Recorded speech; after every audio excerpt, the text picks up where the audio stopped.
Hello, good morning and good afternoon. I'd like to first acknowledge the traditional owners of the land that I'm located, the Wajik people of the Noongar Nation, and pay my respects to the elders past and present. Welcome everyone from across the globe. My name is Anthony. I'm one of your hosts for the 2026 SEG Earth Day Symposium. I'm an honors graduate from the University of Tasmania Codes. Today, SEG Earth Day Symposium is an annual student-led event hosted by chapters worldwide. We're really excited to have University of Tasmania Codes, China University of Geosciences, Beijing, and Akita University to come together to bring an Asia-Pacific perspective. The SEG exists to advance the understanding, development, and stewardship of Earth's mineral resources, and that mission is to reflect it in SEG's work. Through the journals, conferences, short courses, and global network of practitioners and researchers. SEG's publication, Economic Geology, set a benchmark for all deposit studies. It fosters collaboration between academia, industry, and government. So today, by hosting this event, SEG's role is to resonate deeply with all geoscientists. Perhaps it's a shared sense of wonder about the natural world that draw many of us to geology. And because of time, we'll soon get on today's exemplary lineup of speakers who will be moderated by my colleagues, and I'll introduce them.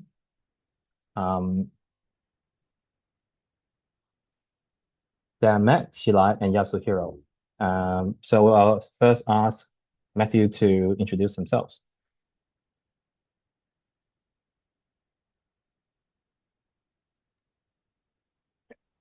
Hey everyone, I'm Matthew Bristow. Just a quick background on myself. I'm currently on my final undergraduate year at University of Tasmania Codes. I have been very lucky to have worked in exploration programs in Peru, Chile, and Australia. I am also the secretary of the Codes SEG Student Chapter, and I'm very eager to finish my studies and enter the exciting world of economic geology. It is a privilege to be here today, and I would like to sincerely thank all the organizers for the opportunity to moderate this year's Earth Day Symposium. It is an honor to be part of such a respected gathering of professionals, researchers, and industry leaders. Thank you, Anthony. Next, I'll ask Chilai to introduce himself. Hello, everyone. I'm Qilai Xu, a second-year PhD candidate at China University of Geosciences, Beijing. And I'm also the incoming CUGB Student Chapter President this year. Now I'm focusing on the gold enrichment process in the transcrustal alkaline magmatic pluming system. And I'm so excited to be here and as a moderator of the second module and to share these frontiers discussions with you.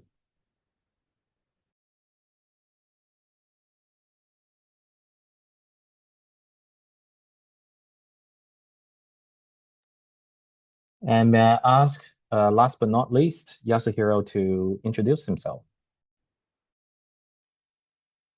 Hey, so hello everyone. My name is Yasuhiro Awano, and I am the president of the SEG Akita University Student Chapter. So I am currently a first-year PhD student at Akita University, so where I focus my research on porphyry copper and epithermal deposits in the Philippines, Indonesia, and Japan. So it is a great honor to be a part of Earth Day Symposium as an organizer and moderator. So I am very excited to explore the future of Earth stewardship with all of you today. So thank you so much.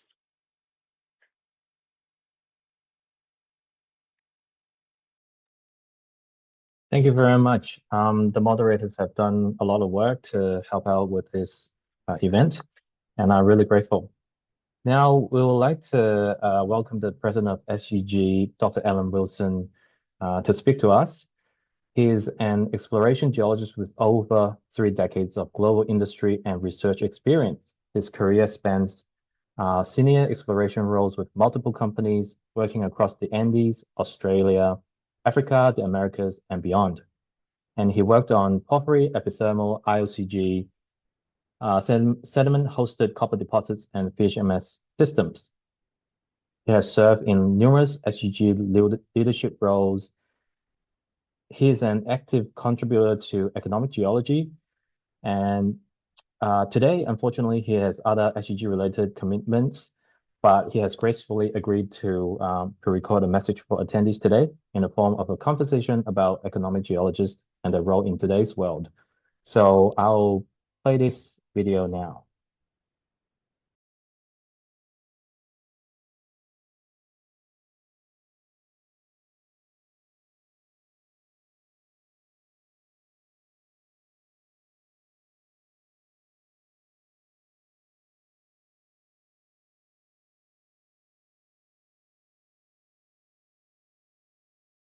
Thanks for joining us on this Earth Day Symposium and agreeing to this pre-recording. Really grateful to have you there. What do you think are the kinds of skills and attributes should young and emerging geologists possess or develop for the current market? Yeah, thanks, Anthony. Great to be here, and sorry I couldn't participate in person, but thanks for arranging the video. Young and emerging geologists in the current market. It's a bit of a cliche, but you want to see as many rocks as you can. I think the big thing that I see as a consultant in the industry supporting younger geologists is younger geologists they live in a very data-rich environment. And a lot of particularly the larger mining companies, you're all getting great quality multi-element geochemical data.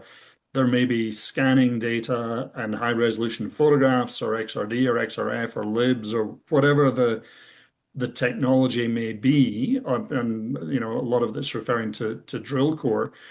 Where I see a lot of younger geologists struggling is knowing what to do with all of that data. How do you apply it to the exploration and discovery questions? So I think the key thing to try to do is keep all of that data grounded on the rocks. So if you're dealing with high quality satellite imagery or you're dealing with high quality data from rocks on drill core, or there may be scan samples, spend time looking at the rocks with that data in hand, and look at the geochemical variations.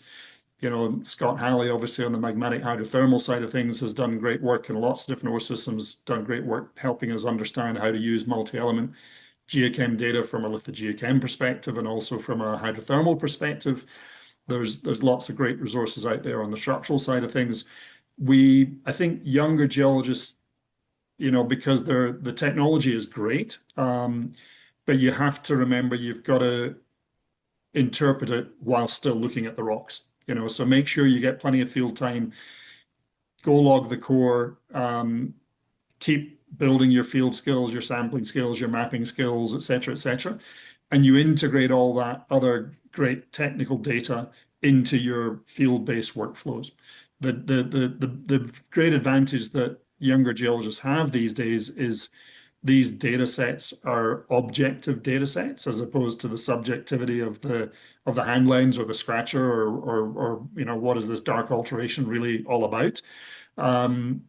So the objective data that these tools are developing are helping us increase confidence in the interpretations, but the interpretations still need to be based on what you can see in the rock in front of you. Wonderful, thank you very much. My following questions, of course, we're gonna look at mid-career geologists. So perhaps they would start to develop a kind of a glass ceiling. Perhaps they will start to have a bit of feel stuck at some point. So one of the things that they should look out for to continue building their career so that they will be making meaningful impacts. Yeah, great question. I think the first thing you got to be, when you get to the mid-career level, you got to be honest with yourself about what it is that you really enjoy. What do you do naturally? And I've seen many great geologists, that could be technically very strong being pushed into more management roles. and they're maybe not the most effective managers. And on the flip side, I've seen lots of, we all can't be good at the same things and be good at everything. Lots of geologists who are perhaps not great geologists, or it's not really what they want to do, but they're really good managers and they're really good facilitators for managing teams and allowing, enabling the best to come out of the rest of their team. So I think that's the first key thing, is be honest with yourself about whether your natural tendency is on the technical side of things and further develop yourself as an economic geologist, or whether you're better off, I prefer management. There's absolutely nothing wrong with that. In which case, go and be a really good manager and lead teams that can make discovery. So then what I see is there's that upskilling opportunity. When you're in your mid-career, there's lots of good master's programs, in the technical side, economic geology master's programs.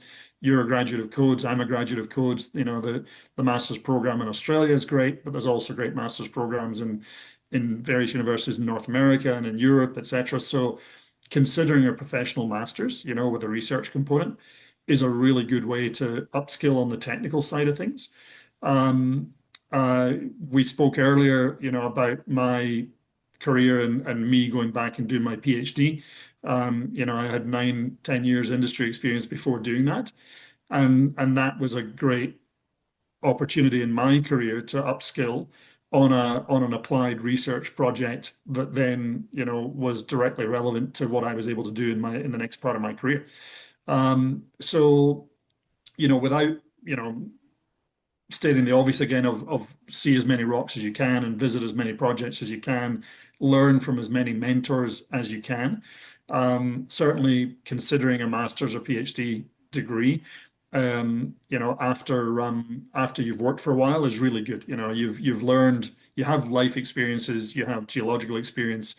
You then go into these advanced degrees, postgraduate degrees, asking different questions of the people who are training you or the projects that you're looking at based on your experience, And if the technical side of things isn't your thing, then I know a number of geologists that then they've gone off and got degrees in finance and they've become analysts or commodity traders or whatever. I know many who have gone and gotten MBAs and have gone into executive leadership roles.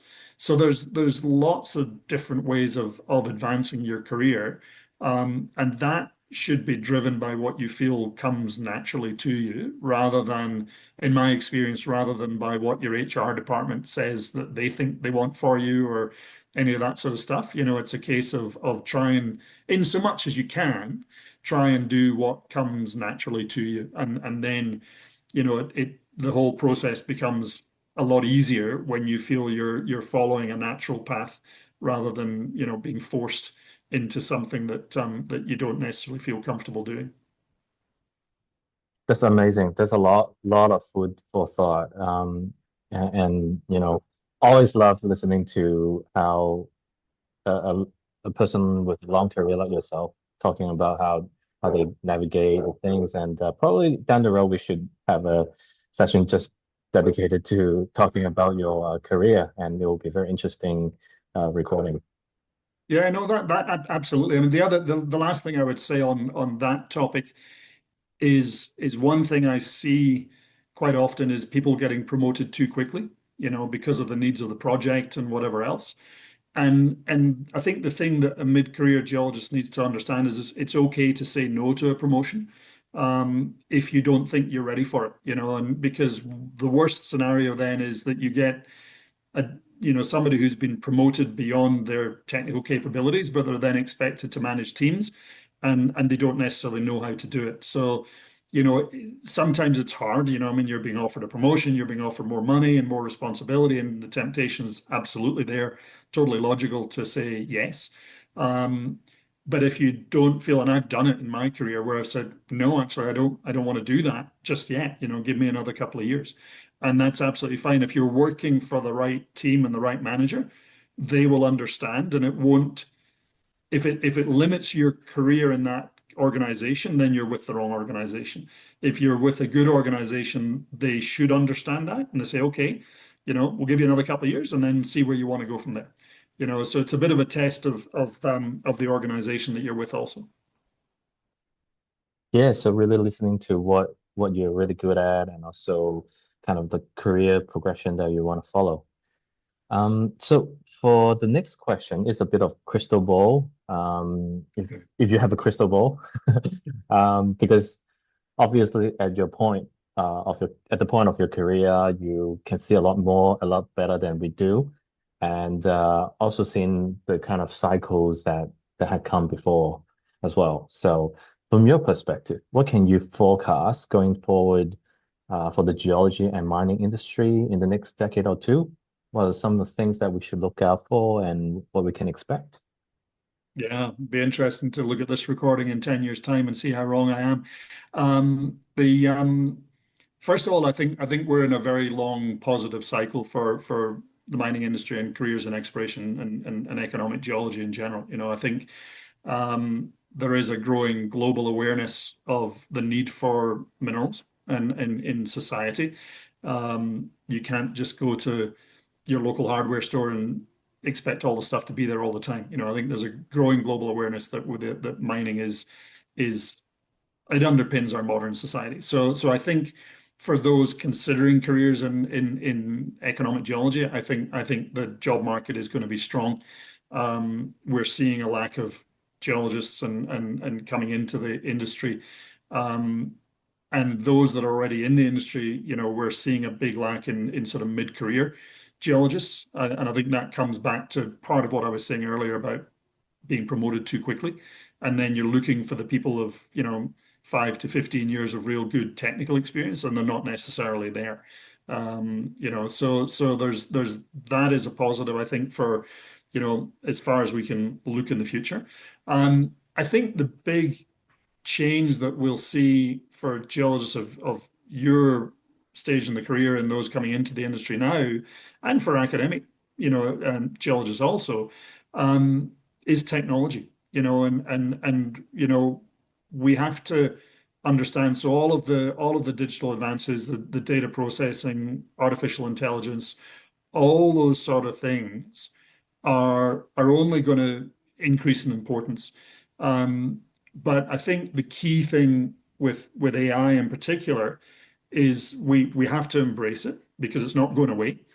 But what we have to realize is it's just another tool in our toolkit. It doesn't, in my mind, provide the answer. We're not going to, you use it to crunch big data. We've talked a lot about data and the volume of data that we're all drowning in these days. The appropriate use of AI to help you objectively review that data is very, very powerful. But you then still have to interrogate those answers against the geology. That's the bit that doesn't change in front of your nose.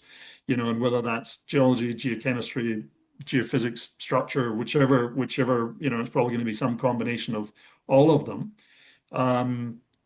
You mustn't lose sight of that. AI won't give you the answers, but it is a powerful tool that can be used for training and education, and it's a powerful tool that can use for data synthesis, allowing you to look at data in different ways. It'll make you think in a different way and ask different questions of the data set, and that's all positive. So you have to embrace those tools, and then it's the practical aspect of applying that to exploration. I mean, we all know about the decline in discovery rates and all that sort of stuff.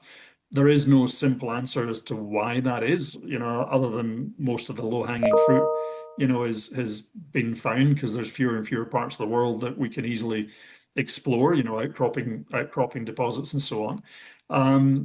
But I am of the school of thought that we still need to make sure there's plenty of boots on the ground and field time, but that goes with being it's a bit geologist.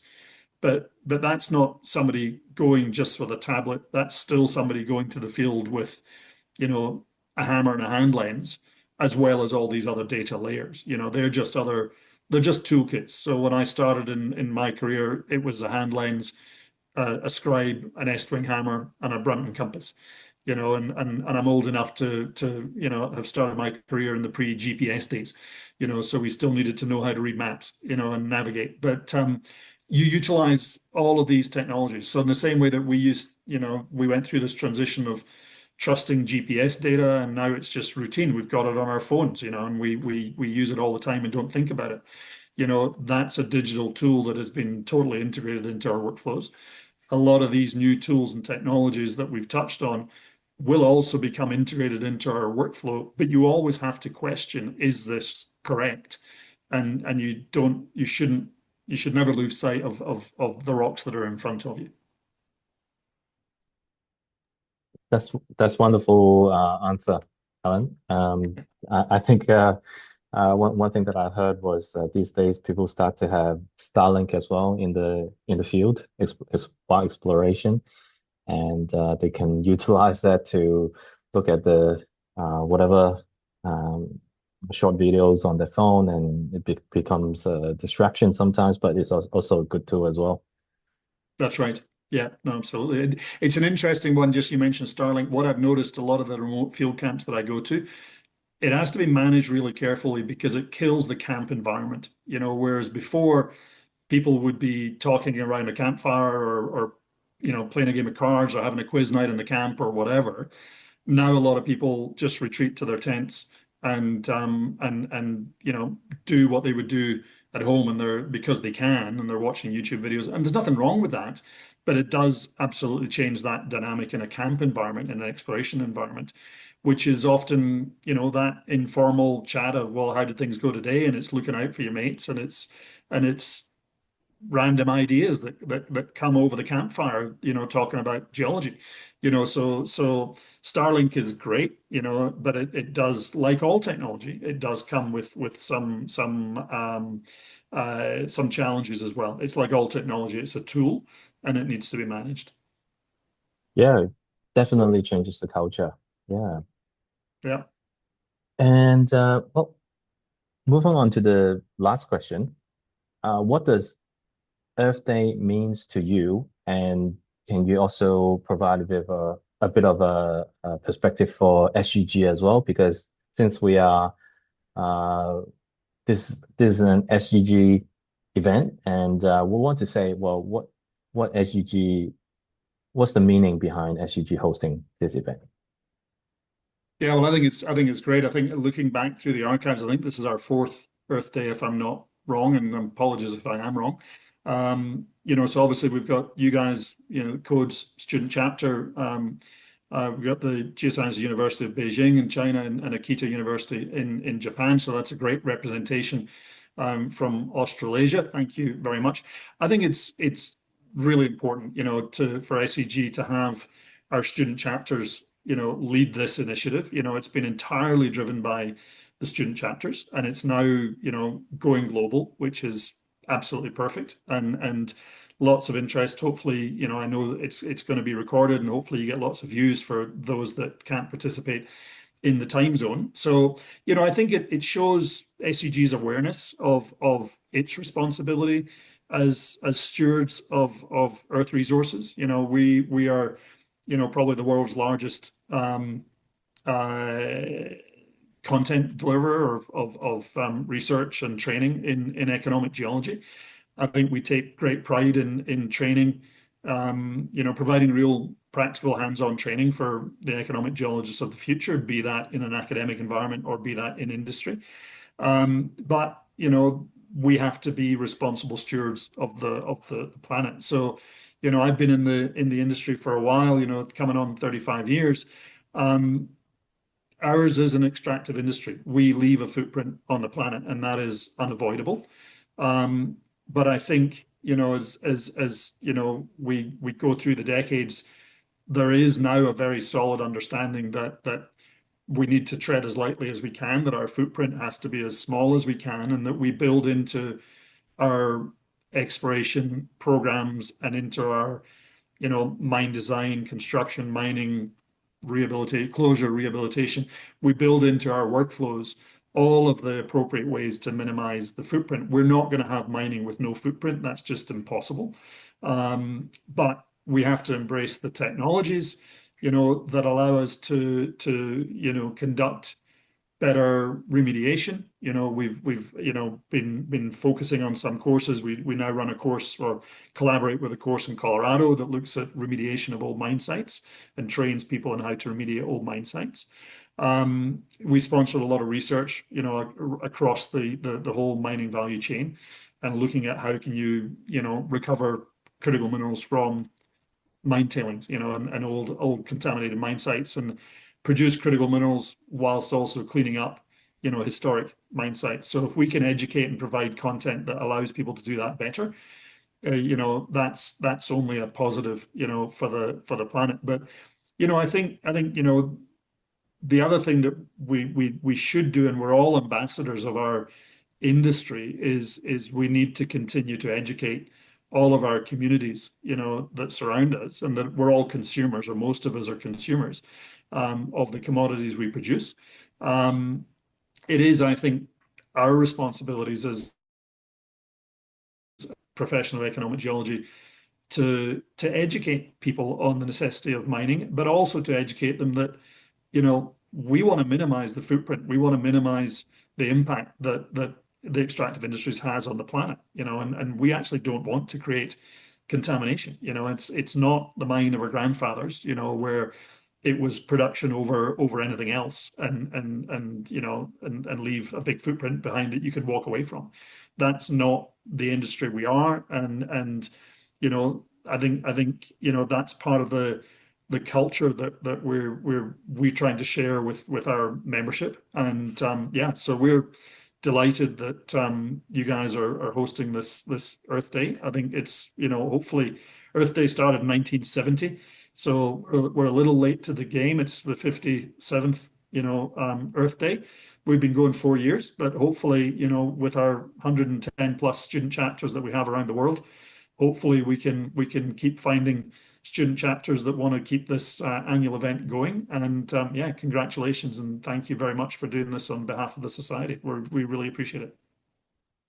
Well, thank you very much, Alan, for the chat. It's always it's very enjoyable to chat with you, and looking forward to have more interaction in the coming days.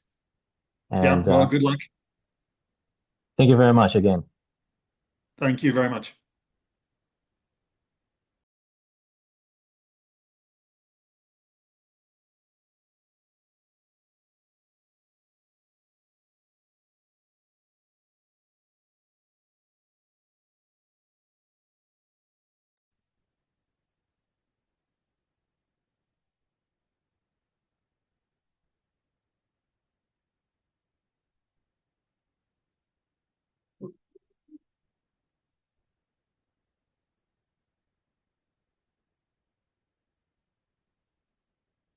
Okay. Well, want to thank Alan for the chat. I think it's very informative and very knowledgeable of him, and I think everyone should be able to get a lot out of that conversation. As you mentioned, SEG is a big organization. It has more than 6,000 members worldwide and has a lot of benefits for joining.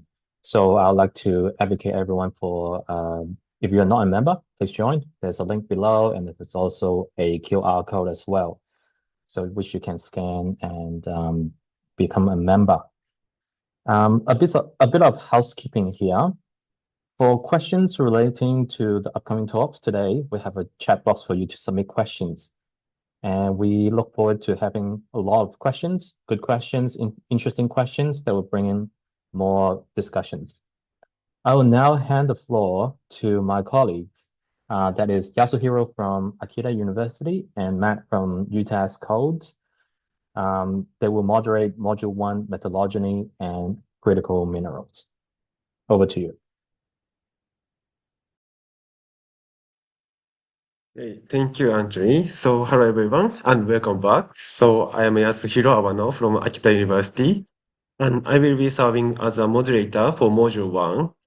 So, I'm also joined today by my co-moderator, Matthew Bristow from the University of Tasmania, who will be helping me lead this session. So Matthew, would you like to introduce yourself? Thank you, Yasuhiro, and hi again, everybody. I will be moderating the questions for this module, so please don't hesitate to add any questions you have for our wonderful presenters to the chat box. So now Yasuhiro will introduce the speakers for this module. Okay, thank you. So now let's go over the schedule for this session. So in this session, titled Metallurgy and Critical Minerals, so we will have presentation from 3 distinguished researchers. After all 3 presentations are concluded, so we will hold a 6-minute Q&A panel. So if you have any question during the talks, so please feel free to type them into the Q&A box at any time. So now, please join me in welcoming our first speaker, Mr. Shuichi Miyatake, Vice President of Exploration Urban Resources Japan. With a distinguished 38 years career, Mr. Miyatake has been a driving force in global mineral exploration through his leadership roles at MMAJ and JOGMEC. A graduate of Okayama University and the Colorado School of Mines, his expertise has led to significant discoveries, including the Seta epithermal gold deposit in Hokkaido and the world-class Waterberg PGM deposit in South Africa. So today, he will provide us with unique insights into the Japanese mining landscape with his presentation. So epithermal gold exploration in Japan, 20 years of dormancy and recent revival. Case studies from Kagoshima and Noto. So please welcome Mr. Miyatake. Thank you very much, the introduction myself. So I'm also belong to the older generation. I get started my career with my hand wrench, and there's no GPS at that time, but I quite enjoyed the initial 20-year service as a field geologist. Thereafter, almost I spent 20 years for mostly management of the various exploration projects and some investment, development investment, something like that. So actually, I'd like to introduce our experience. So unfortunately, Japan has been quite dormant for 20 years in terms of the exploration. But I think these 10 years, there are some resurgent about that. So currently, I'm a project manager of the Yamagano joint venture, this company, and our joint venture partner is Newmont, United States, and the Sumitomo Corporation, Japan. Next slide, please. This is the picture of the eruption of Sakurajima, southwest Japan. I took this photography almost 10 days ago, and during the motorcycle touring. And this eruption, volcanic ash reached at the 3,000 meters above the sea levels. Next slide, please. But that kind of eruption is a quite ordinary thing, entirely routine occurrence, I can say. That no one is surprised at all. So actually, that this valley, it looks really relaxing and taking pictures with cell phone, and also the restaurant beside the volcano, that this operation continues as usual. And indeed, the 5,000 people is living around the skirt of this volcano. Of course, their daily living doesn't change even such an eruption. Just a little bit ashfall came, but the problem is that's all. Next slide, please.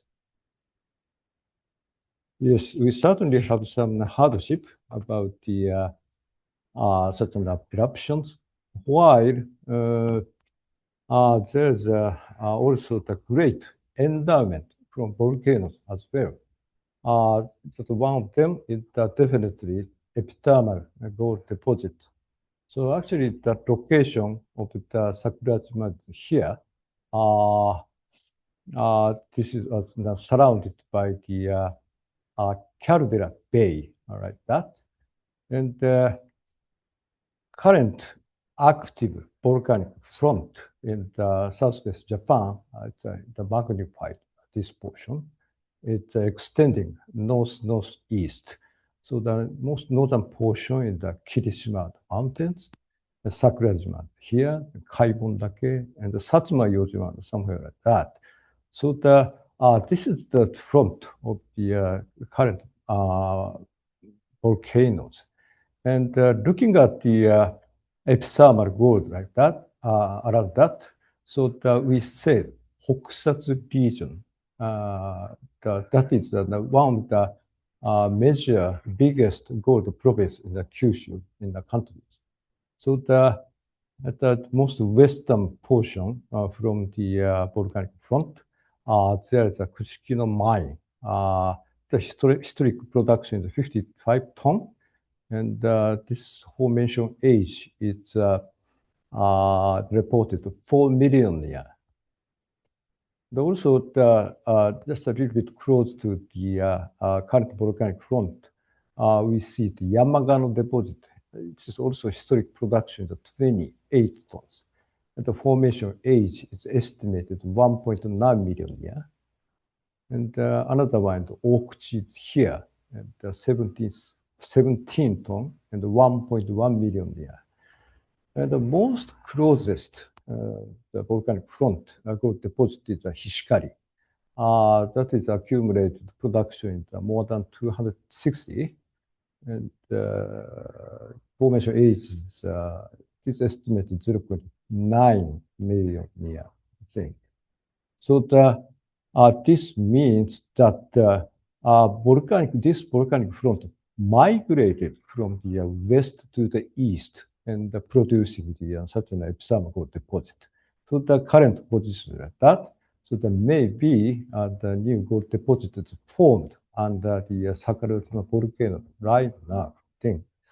But anyway, in terms of the Japan, many epithermal gold deposits occurs in the tertiary or younger volcanic field.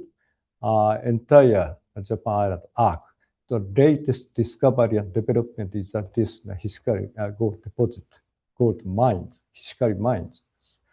And this discovery was made and MMAJ in the 80 to 81 by the 3 diamond drill hole, scouting drill holes. And the best intersection at that time was 5.4 meters. The average grade was 220 grams per ton.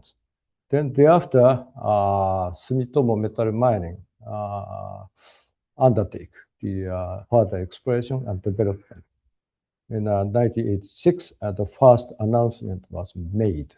The total gold contents with 120 tons, with the average grade was 80 grams per ton at the time.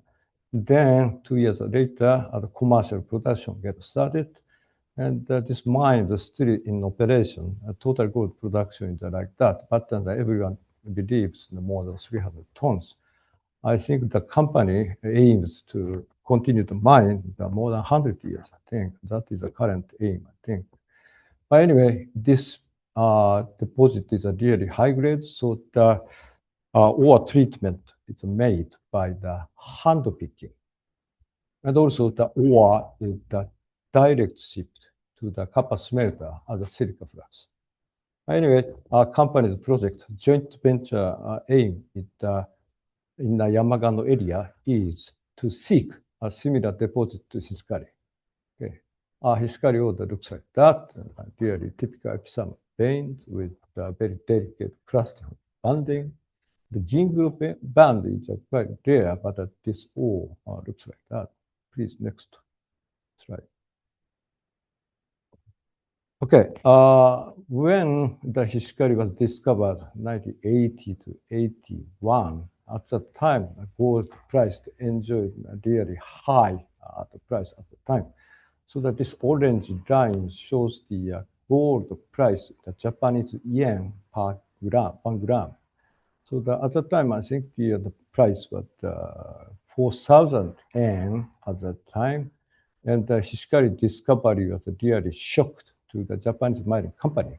So many of the company joined to the epithermal gold exploration, and they spent a lot of time and a lot of people, a lot of money to that. But gold price, unfortunately, gradually decreasing with the time and up to the 2000, I think. So I think the mid of 1990, most, I think all of the Japanese mining company withdraw from the epithermal gold exploration at that time. It was very difficult to find another Hishikari at the time, and also the gold price quite hinder the further investment to the gold exploration. So unfortunately, we have a very not long dormant time. Domestic gold exploration was dormant for 20 years, 95 to 2015. So that none of us consider it. So that everyone moved to the overseas exploration, say South America, or Australia, or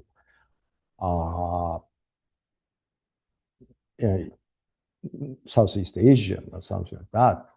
But the one thing that happened in the 2012, so the Japanese mining law was amended at that time.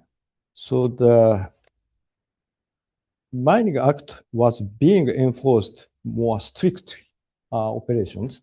So its key is no drill, no prospecting.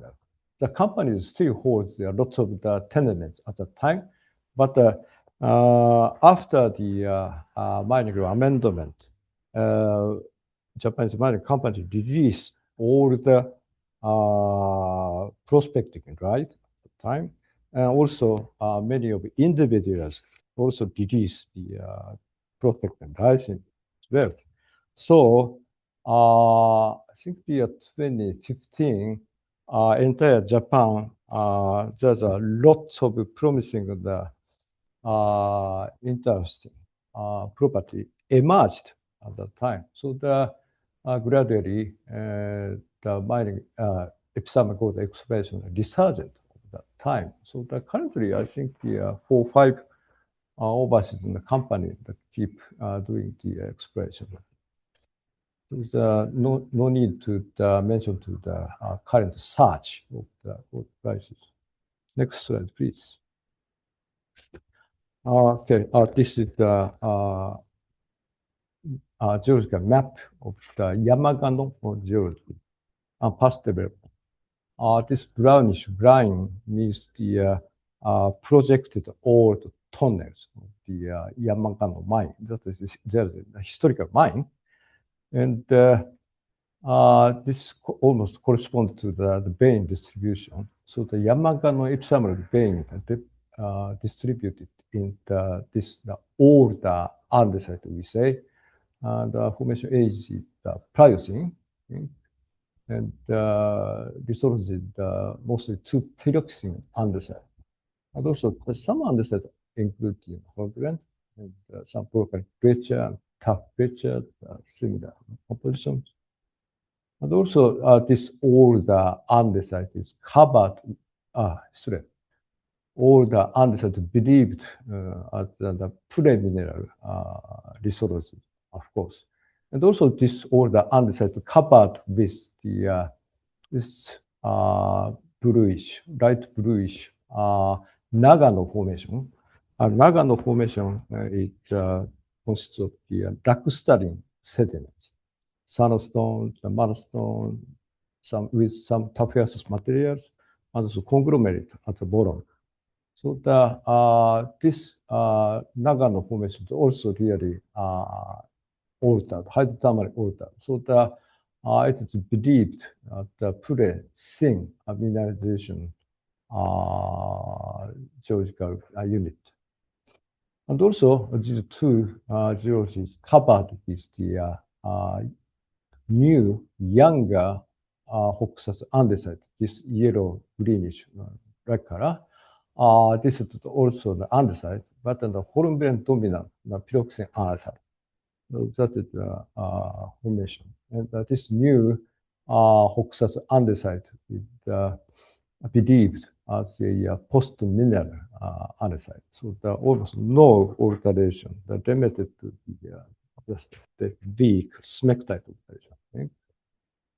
And the main vein is Sarashi Takatsuka Nida.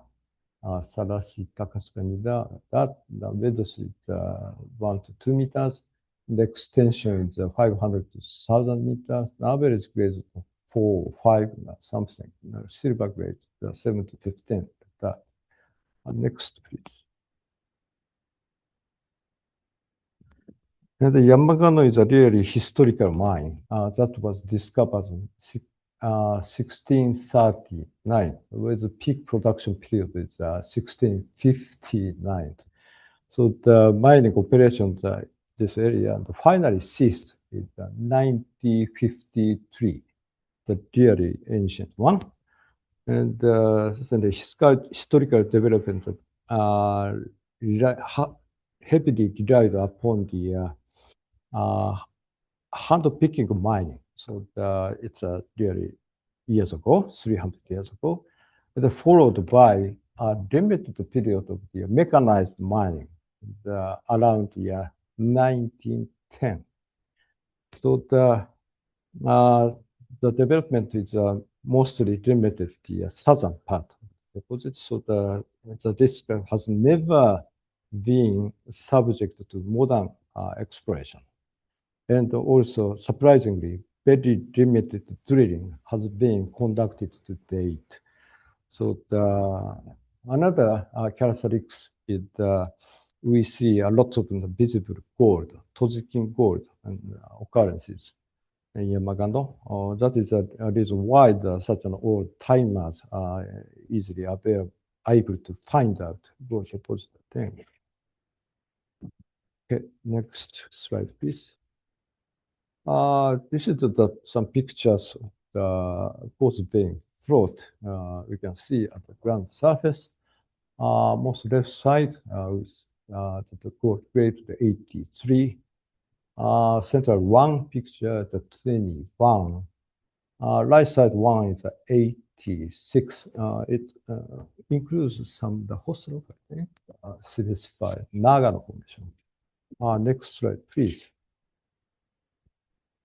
And the one was quite impressed me is such a silicified andesite is really auriferous.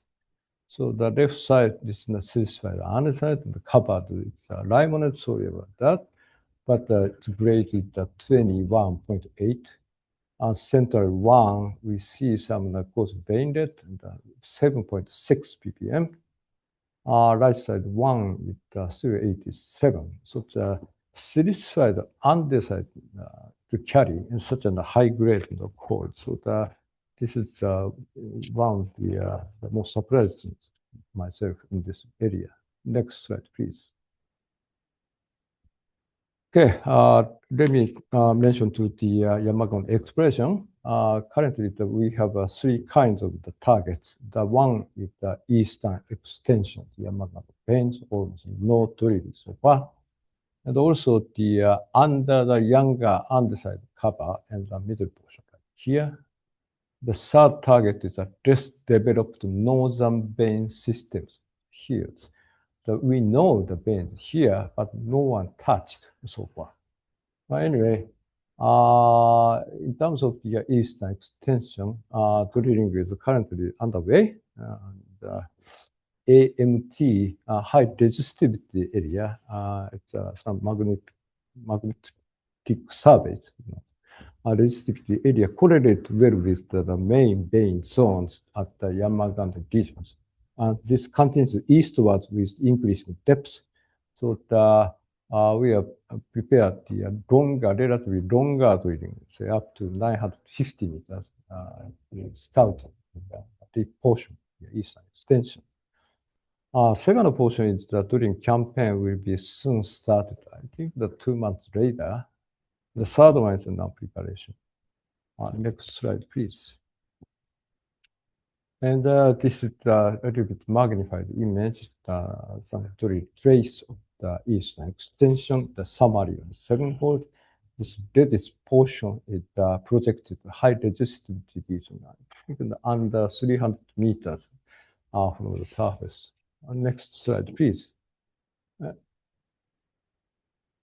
And this is the drilling profile, the western section, the 3 holes here.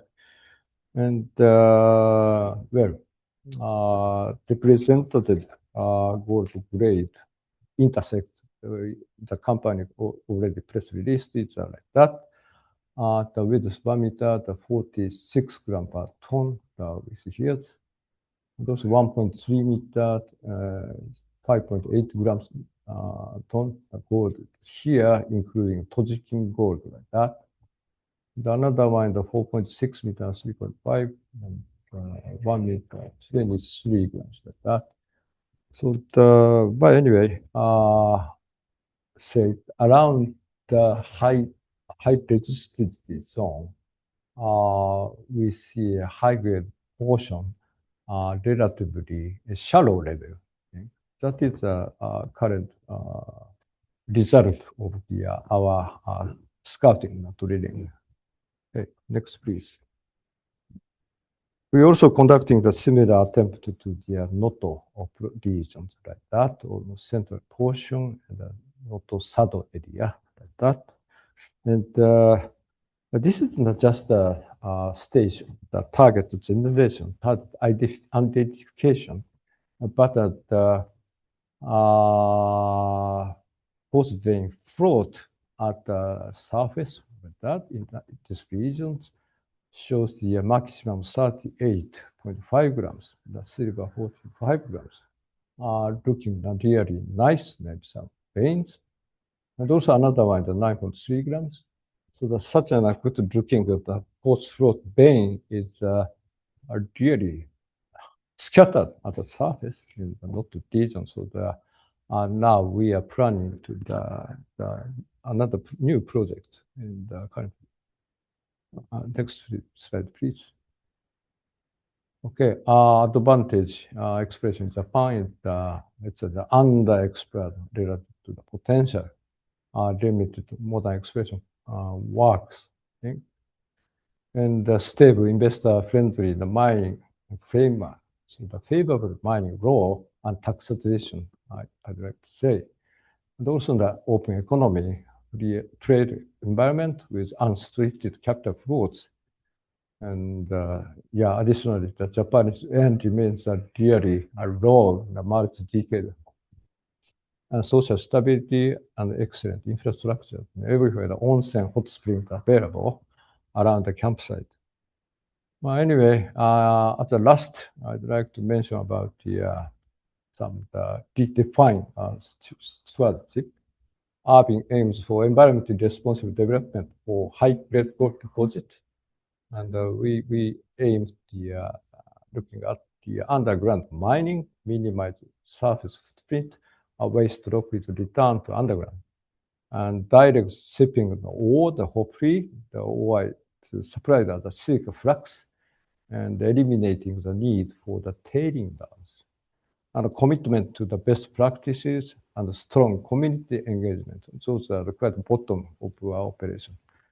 Okay, thank you very much. Congratulations to the Earth Day. Thank you.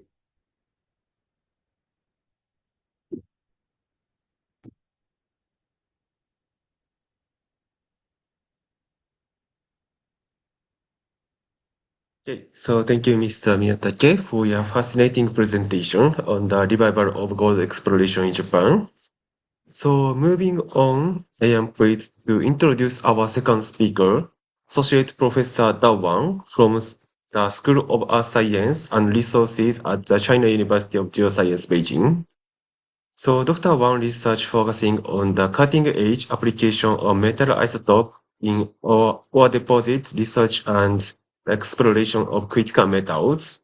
So he has a remarkable academic record with over 30 high-level papers and multiple international patents. So notably, he was invited by the American Geophysical Union to contribute to the geophysical monograph series on transition metal isotopes.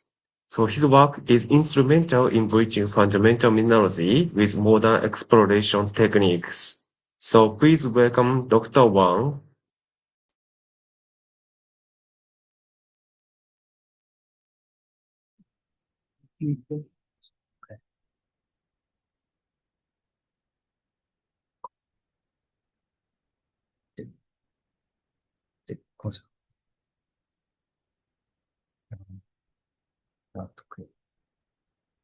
Thanks for the introduction. Good morning, everyone. I'm Da Wang from China University of Geosciences, Beijing. It's a great honor to be here at the Earth Day Symposium. The title of my talk is Application of Antimony Tracing Technology in the North Himalaya Metallogenic Belts. As I need to tell a very long story in a very short time, so I may not be able to go into all the details. Should you be interested in any specific aspects, I warmly welcome you to reach out by email for further discussion. My presentation will cover the following 5 aspects. The first is research background and scientific question. Antimony is strategic.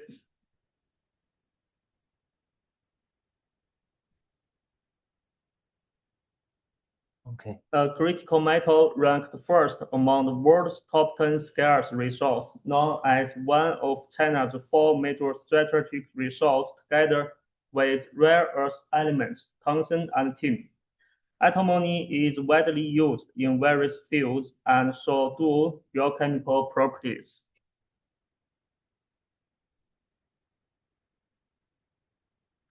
China is the world's largest antimony producer and consumer, yet this advantage is gradually weakening now.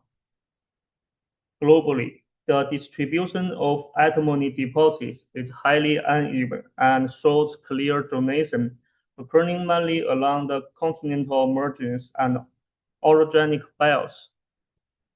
In China, the distribution of antimony resource also follows this pattern. Although significant advances have been achieved in many aspects for antimony mineralization research, but several key scientific issues remain unresolved. The first is the source of antimony, metal-derived or the crust-derived. The second is the mechanisms of antimony supernormal enrichment and migration. How does it transform from an extremely dispersed state to concentrated formation? Third, the issue of antimony metallogenic diversity. What are the mechanisms of consistency and differentiation between antimony and other metal elements? The North Himalaya Metallogenic Belt provides an excellent research area for addressing the above questions. The second section, the current situation of the study area and countermeasures. There are over 50 antimony gold, and antimony lead, zinc, silver deposits within the North Himalaya Metallogenic Belt, hosting more than 1.1 million tons of antimony metal resource. Previous studies just focus on the individual deposits, but are these deposits genetically linked? It is a large regional hydromonal event or separate local process. We choose typical deposits to research. Antimony is the main ore-forming element of this deposit, and its isotope provides the most direct evidence, avoiding the indirect influence from non-major ore-forming elements such as the carbon, oxygen. Several fractionation mechanisms have been proved for antimony isotopes, and it is applied in many areas. Here are some case studies for all deposit research. Both the first and the second research the Xikuangshan deposit in China and explain the spatial variation of antimony isotopes by Rayleigh fractionation. The third case, using in situ antimony isotopic analysis to recognize relationship between the isotopic variation and paragenetic sequence. Although cases are few, but it indicates that antimony isotopes have great application prospects in all deposit research. Third section, all deposit geology, samples and results. All the ore bodies of these deposits are hosted in Mesozoic marine sedimentary fleece formation, and all samples showed similar ore types and mineral assemblage. Stibnite is the main antimony burning mineral with some sulfur salt minerals. The results show the Zhashikang deposit had the largest antimony isotopic fractionation, and the Taga deposit had the smallest but the heaviest antimony isotope composition discovered so far. Meanwhile, there are negative correlations between the antimony isotopic compositions of each deposit and the mineralization depths. Fourth section, isotopic fractionation mechanisms and models. What is the main antimony isotope fractionation mechanism within this antimony deposit? We reasonably exclude weathering, leaching, adsorption, and biological process and mixing of antimony from different sources. Combined with the XPS analysis, geological, and other isotopic evidence, we confirm that the redox reaction caused the antimony isotopic fractionation within these deposits, and the antimony have been reduced during the precipitation from the ore-forming fluid. Then we establish a Rayleigh fractionation model. This model shows a gradually increasing trend in antimony isotopic composition from early to late, and the antimony isotopic composition of the minerals from these deposits cover the middle part of the entire process, which is in turn confirms our inference that these deposits have a common antimony metal source. The last section, implications for mineralization and exploration. Regarding the Rayleigh fractionation model as ore formation process, the measured samples just cover the middle part.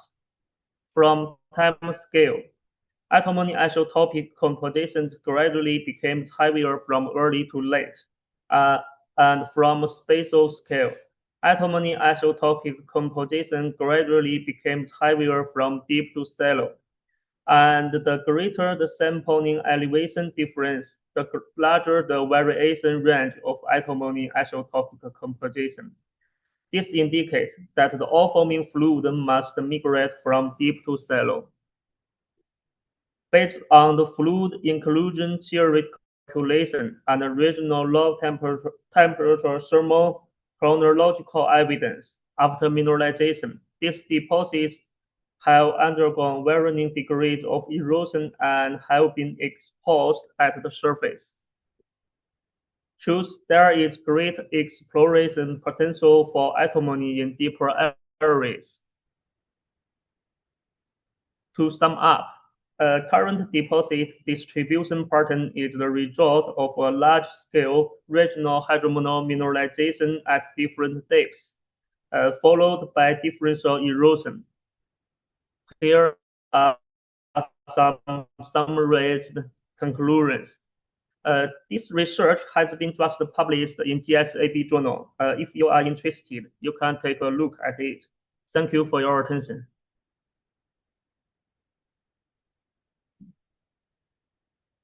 Okay, so thank you, Dr. Wang, for that insightful talk. So to conclude Module 1, so I am honored to introduce Associate Professor Shanshan Li, also from the China University of Geosciences, Beijing. So Dr. Lee earned her PhD at CUGB and completed a joint PhD program at the Colorado School of Mines. So her research is at the forefront of mineral deposit genesis covering uranium, gold, and REE systems. So with a particularly focus on the mantle metasomatism and melt-fluid interactions. She has published extensively in top-tier journals such as the GSA Bulletin and the Journal of Petrology and is a frequent invited speaker at major international conferences like Gold Summit and EGU. So today, she will present her latest work titled Uranium Enrichment Mechanisms in the Pegmatite Deposit using isotopes and thermodynamic constraint with exploration implication. So please welcome Dr. Lee. Thank you. Thank you for the introduction.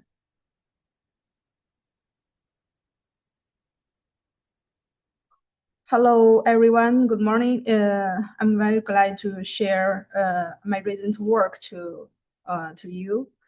So my talk will be uranium enrichment in the pegmatite type deposit using isotope and thermodynamic constraints with exploration implications.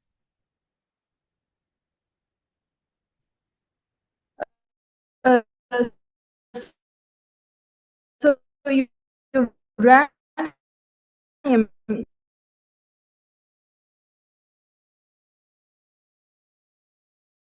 is so widely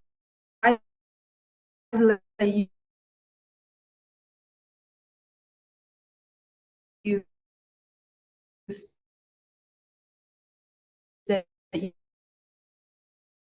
in the field of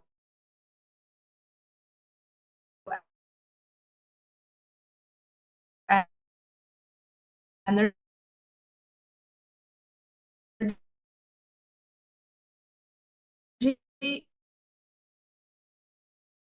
industry, and uranium 235 provides the power.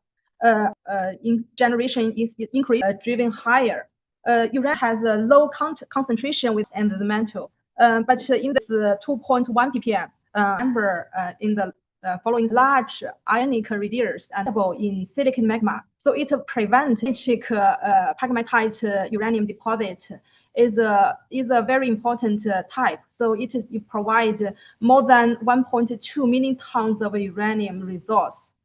For this type of deposit, it has a grade more than 0.01 weight%.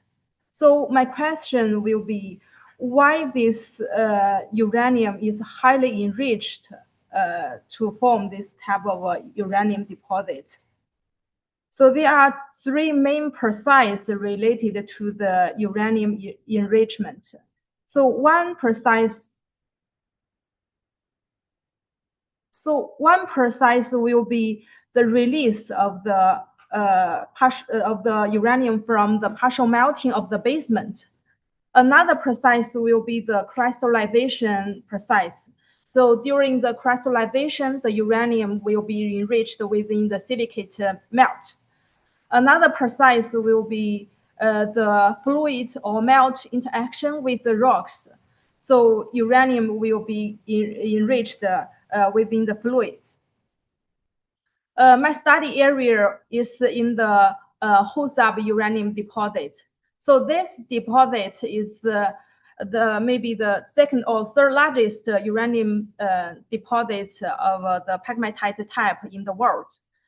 This deposit is formed during the within the Damara organic belt. So this belt is formed by the collision of Kalahari Craton and the Congo Craton. The lithologies of this area is mainly composed of the pre-Damara basement. It's formed 2.0 to 1.0 Ga. And there are also intensive magma emplacement, like granite emplacement at 0.5 to 0.5 GA, and the mineralization by previous studies is 0.5 GA. The main bodies within this area are the pink colors. So they are mainly Zix belt. The resource is more than 0.3 million tons, and the average grade is more than 0.3 weight percent. So this belt 1 and the belt 2 is mainly exploration belt. And the main mineral, uranium mineral, are the uraninite. There are also some secondary uraninite and also some uranitiles. We did some work on this deposit to show the magmatism and the mineralization. So the magmatism and the mineralization are almost the similar time. The magmatism is slightly earlier, like 520 million years, and the mineralization also like 530 to 480 million years. So they are very close. So we also get some basement durkins from the rocks. This deposit is mainly structure controlled. So in this region, the red dots are all the uranium deposits within the Namibia. My study is this Husab deposit. It's mainly controlled by these domes. The ore bodies is also mainly deposits within the fault. So we studied the host rock and the ore bodies. The host granites are mainly granodiorite and some coarse monzonite, and for the ore bodies, they are mainly granitic pegmatite and sino-granitic pegmatite coarse beltite coarse veins. There are also a lot of alterations, like beltite altered into chlorite, and some albertization within the K-field spar, and we also see some chloritization that fractured the durkins. And within the all minerals, we can find some pyritization, and we also find some fluorite formation by the breakdown of the beltite. From previous neodymium and strontium isotope, we can find both the host granite and the pegmatite. They are from the same source of the metasediment and the basement rocks. So as we mentioned, there are three major processes that are controlling the enrichment of uranium. First, we modeled the partial melting of the basement, because the basement has two compositions. One is alkaline and another is subalkaline. So we modeled the different water content partial melting, and within different pressure, temperature, and the pressure time. So these white lines are the melting degree, and the colors shows the uranium enrichment within the melt. So we show that within the low pressure of partial melting and the low degree of partial melting, that's within the low water content within the alkaline rocks, they can enrich the uranium within the melt up to 46 to 115 ppm. And the enrichment factors will be 3.7 to 9.2. Second, we modeled the fractional crystallization precise. We want to know how much uranium can enrich within the residual melt. We also modeled the different water content and 2 to 4 weight % water volume. So under this water content fractional crystallization process, the plagioclase will crystallize, the biotite will crystallize, and then keep spar, and water will be exclusion at like 670 to 590 degrees. And at this fractional crystallization, the maximum crystallization will be 90%. And this 90% can crystallize the silica into 72 weight %. And the uranium can enrich 10 times. Third, we modeled the fluid rock interaction process. So the lithium is highly enriched. So the heavy lithium will be indicate the fluid interaction, and the light barium and strontium can indicate the fluid interaction with the rock or the fluids. So we did the isotope for the host rock. So these red colors are the host rock, host granite, and these are the pegmatite and the quartz veins. So we observed the the host rock. They show a very limited fractionation of lithium, barium, and strontium. So this limited fractionation of these isotopes indicates they are magmatic fractionation. But for the pegmatite and the quartz veins, they show very heavy lithium and light barium and light strontium isotope. So this indicates the fluid has been interact with the rock, as we show the fractionation. The crystallization already at 600 degrees. So this rock already crystallized. We think this fluids interact with the rock. We also plot the isotope with the uranium. So for the uranium, we observe there are two trends. So one trend is the pegmatite and the quartz veins. They show very heavy lithium and heavy light barium and light strontium. So this isotope indicates the rock interact with the fluids that enrich the uranium. But for this high uranium content samples, we observe the lithium and the barium and the strontium. They are not highly fractionate. So we observe the mineralogy. So these rocks are very correlated with the crystallization of biotite. So we observe the fluid rock interaction. We want to know where this fluid is coming from, whether it's from the regional metamorphism or is absorbed from the magma. We compared the regional metamorphic age. So the regional metamorphism is 542 to 534, and the mineralization is slightly younger at 500 million years.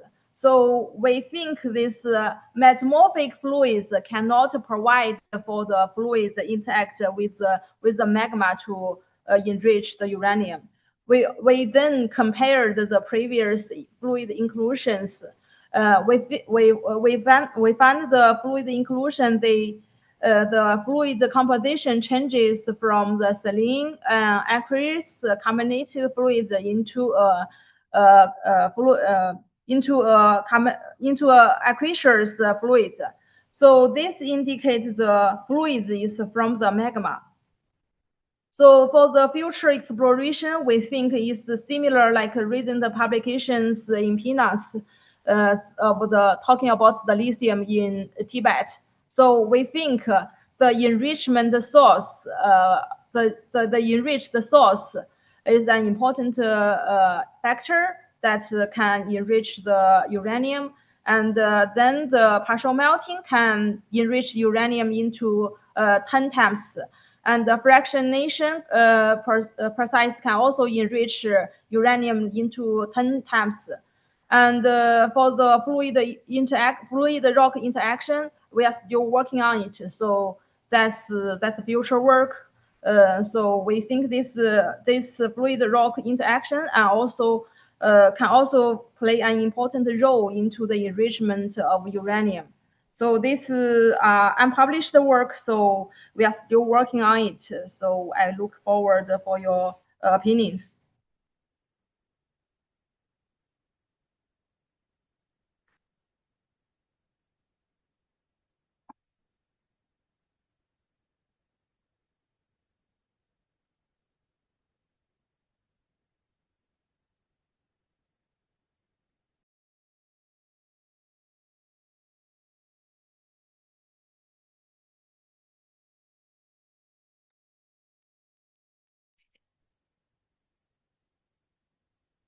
Okay. Thank you, everyone, all of the presenters. Now we're going to have a question and answer session. So if you do have a question about any of the presentations that just happened, please feel free to put it down in the chat box. But for now, I have a question for Shuichi. So for students and young geologists interested in epithermal systems, what key skills or knowledge areas would you recommend focusing on? Okay, thank you very much. I think the initial speech from the Dr. Alan Wilson what covered everything, I think. But according to my experience, the most important thing is to go to the field and careful observation to the occurrence and consideration to the systems. So I think that well, some repetitive cycle that makes your understanding much more keen. Well, anyway, then thereafter we drill over that. So this is a kind of the conversation with the Earth that we make a map and make a model and make a drill plan and persuade the boss and then get a budget and drill. So that it's a kind of repetitive cycle. That's a quite very exciting cycle thing. But anyway, certain field skill is very important, and also the consider the systems and very important. The make a presentation, the make my own plan. That is also very important. So but anyway, kind of the total kind of job, I think. Such kind of the I can say aspect is quite important. It's the beginning of the career, I think. Yeah. Yeah, thank you, Shuichi. That was very interesting. My next question I have is for Da Wang. So from your presentation, are there any limitations that exploration geologists should keep in mind when applying antimony isotopic data in the field or drill core programs? And if so, which ones? 这题同学是怎么应用于那个勘探？ Currently, the antimony isotope is just in initial period for its research. So I think not at the current stage, we just can use it to constrain the all deposit genesis version in the time and spatial scale, and to constrain how the all forming fluid evolution, and then give us some useful information for the all exploration. That's all. Thank you. Thank you. And I have another question for Shanshan Li. So how transferable are your enrichment models to other pegmatite provinces globally? So this is not globally, but I'm still making it to globally, but because there are lots of uranium deposits in Namibia, so I think this definitely can be applied in the Namibia because they are the same tectonic settings, and also I think this model can also apply to other places like the lithium deposit in Himalaya. So that's I think they are similar precise. The structure control, the metamorphism, the magnetism, and so they are very similar precise based on these structures and the evolution history of the belt. Thank you, Shanshan. I see there's a question in the chat to Shuichi. So are you expecting for the occurrence of a porphyry style deposit in addition to epithermal style in Japan?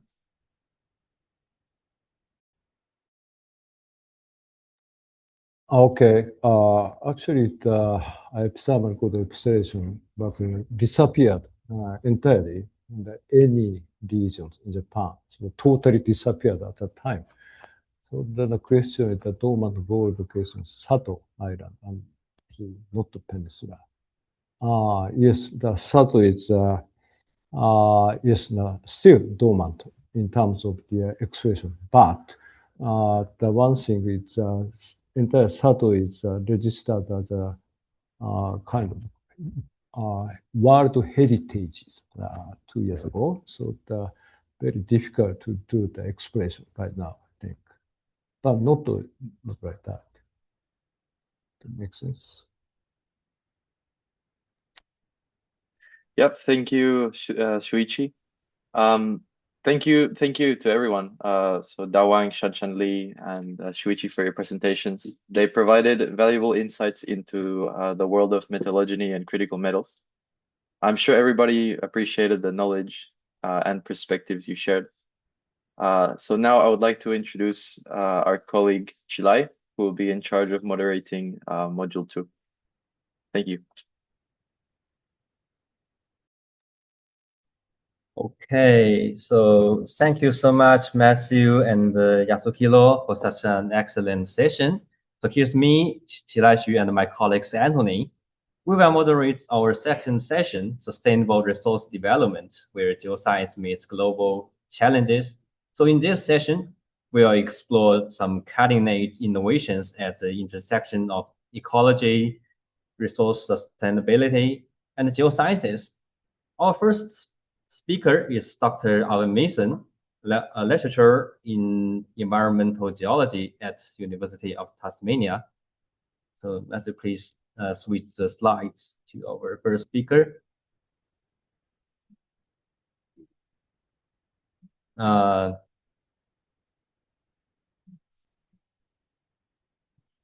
Matthew.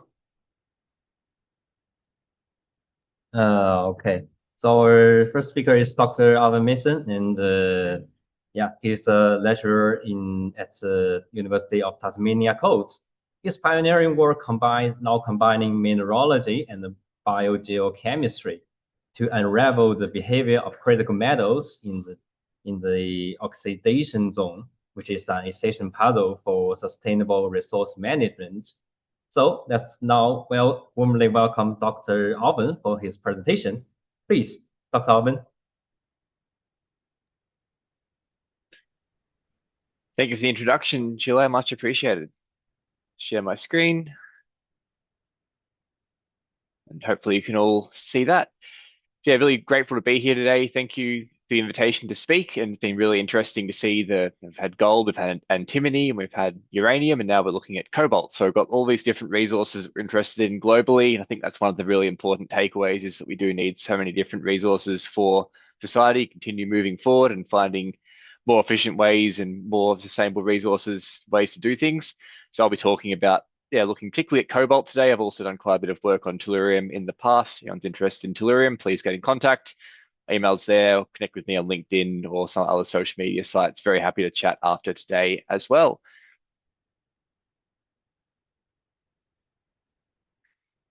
To start, one of the ideas, it's actually very hard for us to trace where the metals we have come from. We've thought about gold from Japan and maybe uranium from Congo, but if we're actually looking at products at the end usage, it's very hard for us to track where these things come from. So it's often quite a long way, the choice where we have to get these resources from the end users, which might be us making a purchase of some kind.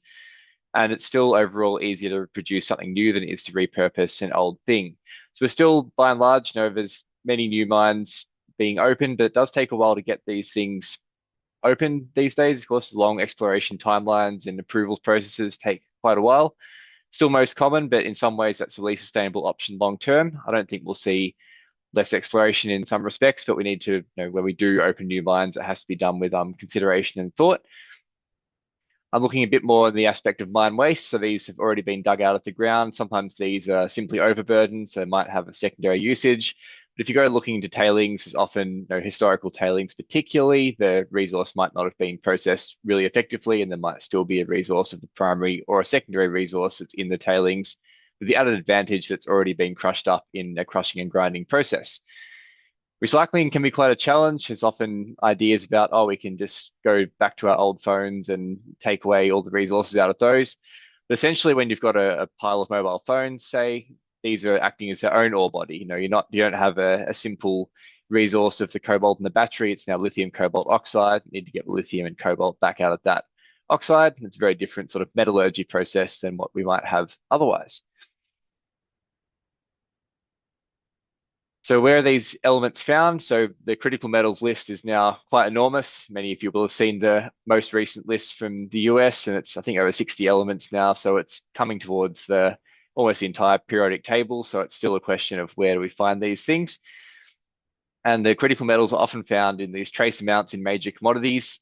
And it's one of the challenges of going back to historical data is often this data doesn't include some of these trace elements. So if you're looking for, say, germanium or indium, if you've got a zinc mine, you might not have any data at all. So you have to go back and actually do some new geochemical assays on maybe a tailings dam survey, for instance, to find out what the concentrations are. It's still cheaper today to analyze for your main suite of key elements than it is to do the full multi-element. This is gradually changing. There's a lot more multi-element done now, but you're still often up against it trying to find out the concentrations of these elements. Some of them, more of the chalcophile elements, we found hosted in sulfide. So main source of indium, say, is in sphalerite, and things like selenium found often in chalcopyrite, and pyrite itself, while it's also quite a major producer of acid mine drainage around the world, which we'll come back to, also can host some key concentrations of critical metals. Things like rare earth elements are found more in phosphates or carbonates or even in clays, and other types of deposits include things like laterites, where you've got your nickel or cobalt, and even sometimes antimony can be hosted in iron oxides or oxyhydroxides. All these very different materials all need different metallurgical processing, and that is definitely one of the challenges of today for finding sustainable ways to reduce and release these resources from where they're first found. So supergene ore deposits are the deposits that are found near the surface, and there's many of these, and really the first mining for early humans began with supergene ore deposits of sorts. It was finding gold and copper outcropping in often very high concentrations that we'd only be able to dream of today. And some of these are still found, though, still occasional finds of alluvial or placer gold around the place. Lateritic deposits, one that's also found near the surface, and then they're quite a wide footprint, and that can also lead to land use challenges if you're going to be mining laterites.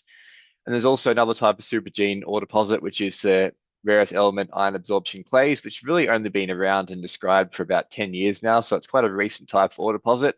Quite a bit of discussion on these because of the key importance of rare earth elements. But actually finding the formation mechanisms is not the easiest thing. And some recent discoveries of more temperate climate rare earth element iron clays suggest that they're not only found in tropical environments after all, as the initial assumption was they had to be formed where it was much more humid with high rates of weathering in more tropical environments. The supergene processes, these are natural things. An ore deposit, once it starts to outcrop, it weathers away. Erosion is a natural process. And it took us a long time to actually realize what that erosion was something that occurred and it could really literally move mountains. It would It's one of those interesting things that's not always immediately clear that the metals in ore deposits will move away and how they're going to move, and that indeed is a major area of my research. So if you look on the left, we've got this image of cobaltite, which is a cobalt arsenic sulfide.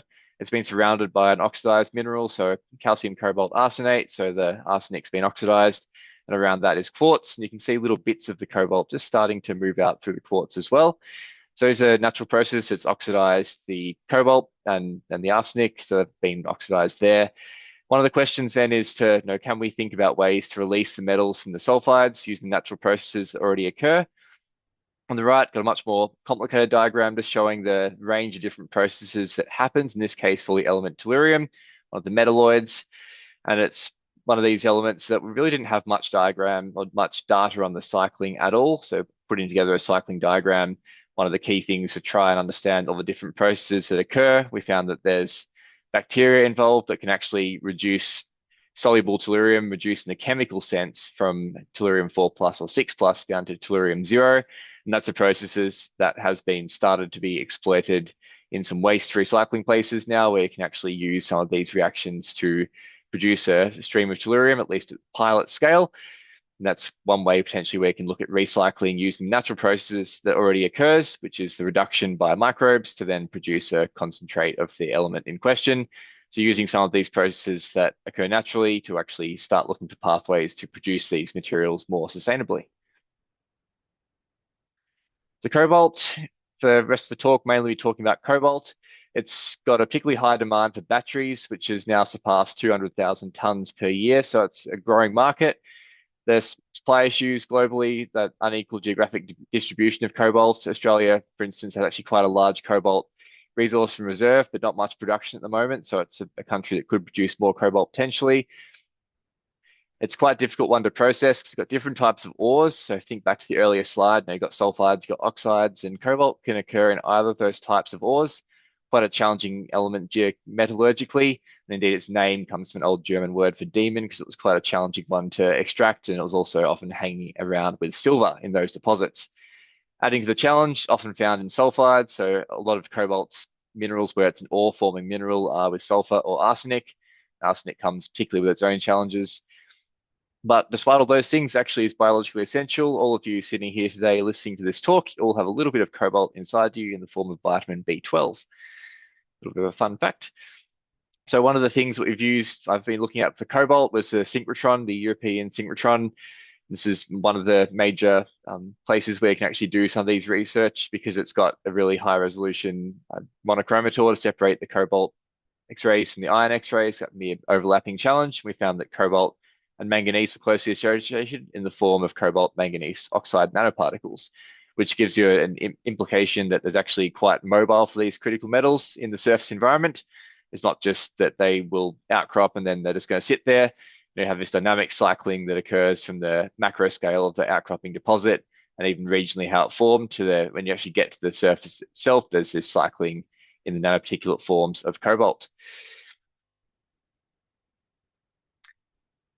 So again, looking at a cycling diagram, I think these are, simplifying them down a bit really helps try and understand some of the processes that can occur.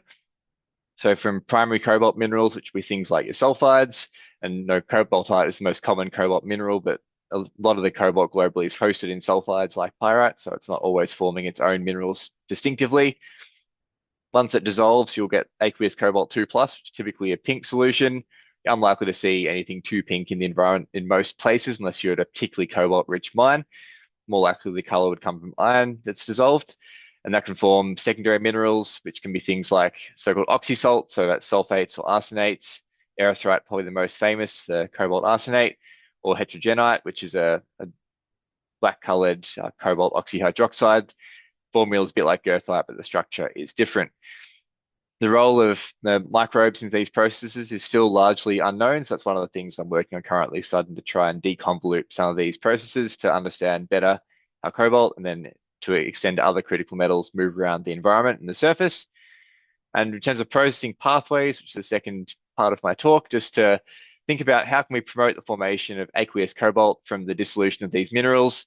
And of course, there are processes that do exactly that, but trying to harness them and actually really focus them is definitely a challenge for sustainable production, which I'll be working on hopefully quite a long time. So coming back to where I'm based locally, so now I'm working at Codes at the University of Tasmania, and across to the west of Tasmania, some 4 or 5 hours drive away from Hobart, is the Mount Lyell mine. This is the west coast region of Tasmania, which is an amazingly mineralized zone of Tassie. I'll come back to a little bit later on too, but there's some really good copper gold mineralization along the Mount Reid volcanic belt. And Mount Lyell mine was one of the largest copper mines. Indeed, at one point, it was one of the largest copper mines in the world, employed more people in Tasmanian government at one stage. It's operated for over 100 years, currently in care and maintenance, but hopefully returning to production.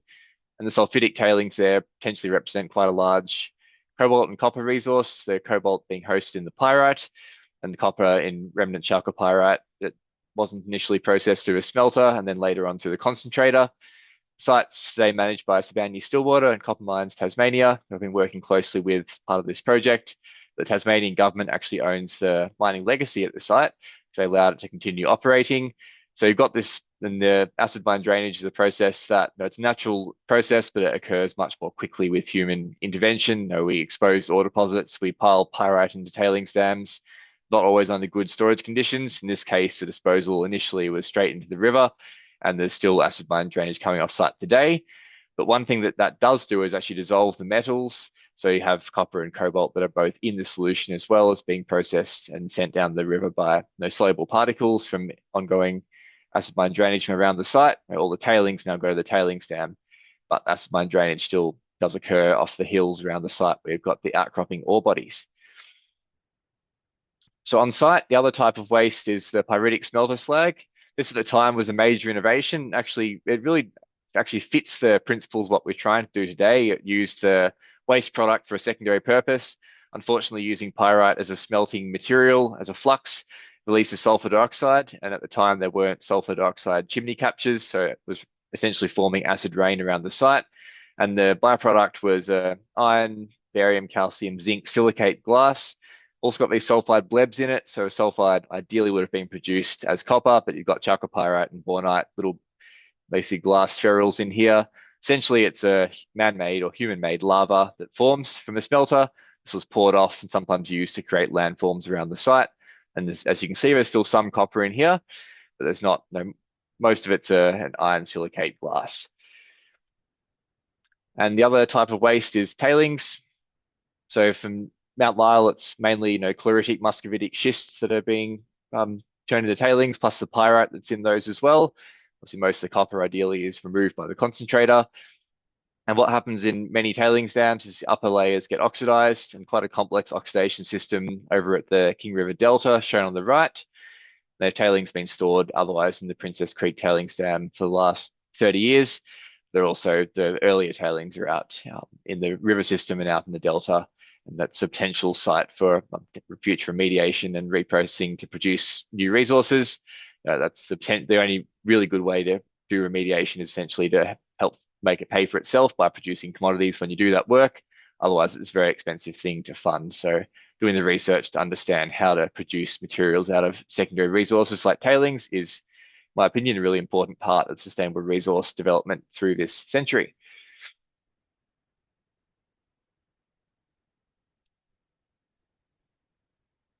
So mentioning the cobalt, so the cobalt is particularly found in the pyrite Mount Lyell, so the concentrations typically in the hundreds of ppm, but occasional outlying grains get up towards the 1 or 2 weight % mark.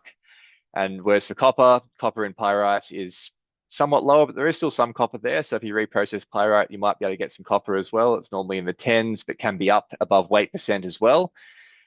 Whereas for chalcopyrite, obviously it's a major copper mineral, but doesn't host much cobalt at all. So you're not losing any cobalt when you're producing copper minerals from Mount Lyell. So on the right, we've got a laser ablation map from the amazing Codes analytical laboratories. And you can see quite a wide distribution of cobalt that's within this single pyrite grain. There's a very high concentration center down towards the lower right, where it's over 1 weight %. And there's a few quite high concentrations in the rims of the grain as well. It's got at least 3 growth rims, but otherwise this grain doesn't have quite as much cobalt. We're looking at hundreds of ppm, not weight %. So that sort of adds to the metallurgical challenge. You can try and leach this or roast it, then leach off the remainder to get the cobalt.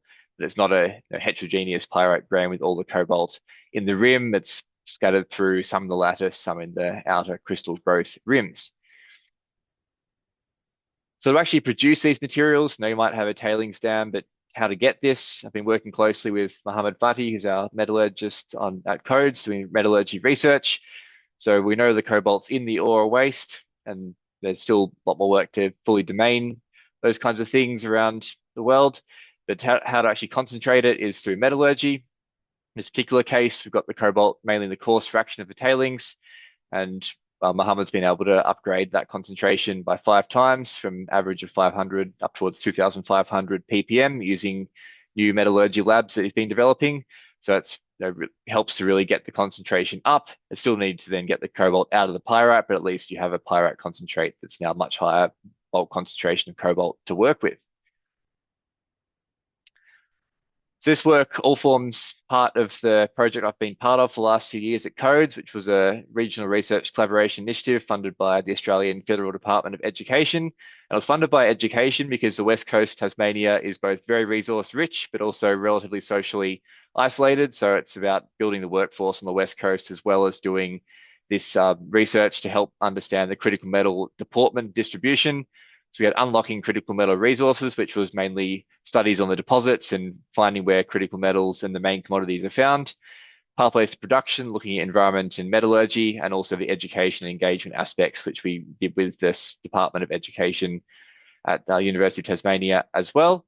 Had 11 PhD students involved, and I think the current count is 7 papers published, but there's at least 30 more in preparation. So I have a lot more papers on critical metals to share with you all over the coming year or two. So keep posted through our social media and major research channels and papers. We'll keep sharing those, and there'll be several hopefully coming out in economic geology publications too. Fingers crossed as we move forward towards the publication stage of this major project, and looking forward to working on what's next to follow up all the major ideas we've been working on. So thank you again, everyone. And just a quick thought on the outlook and future potential. From my point of view, it's about understanding the environmental cycling of critical metals, and then use those processes that naturally concentrate the critical metals to devise some pathways for production. Thank you to everyone that's helped me throughout. Many collaborators here didn't have time to mention today, but really appreciate your time for coming and watching this talk, and hope to connect with you in the future. Thank you.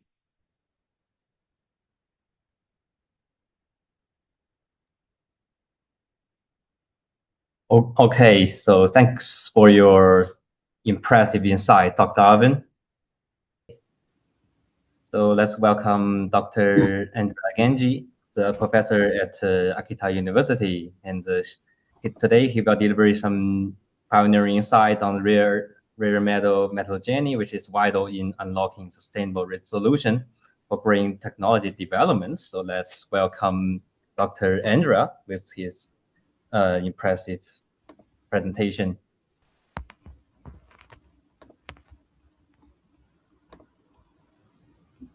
So please, Dr. Andrea. Yes, good morning. I'm trying to share my screen. Let me see.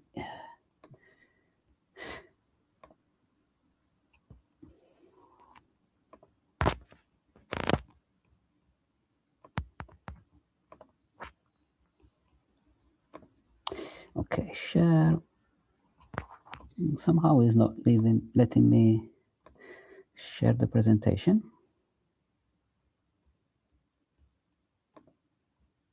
Let me see now.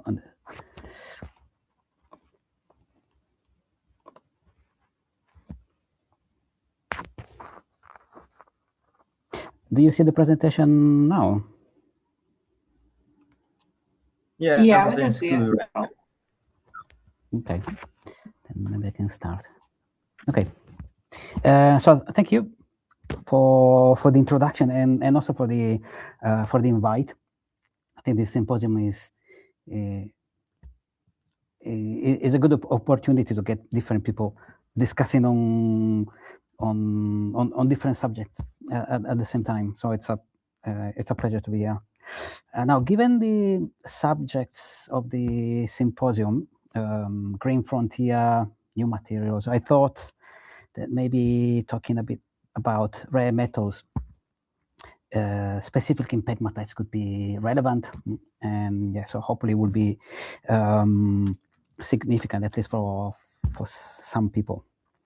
Now, when we talk about rare metals, we know that we hear about them in the news quite often, and there are many papers being published recently on the subject.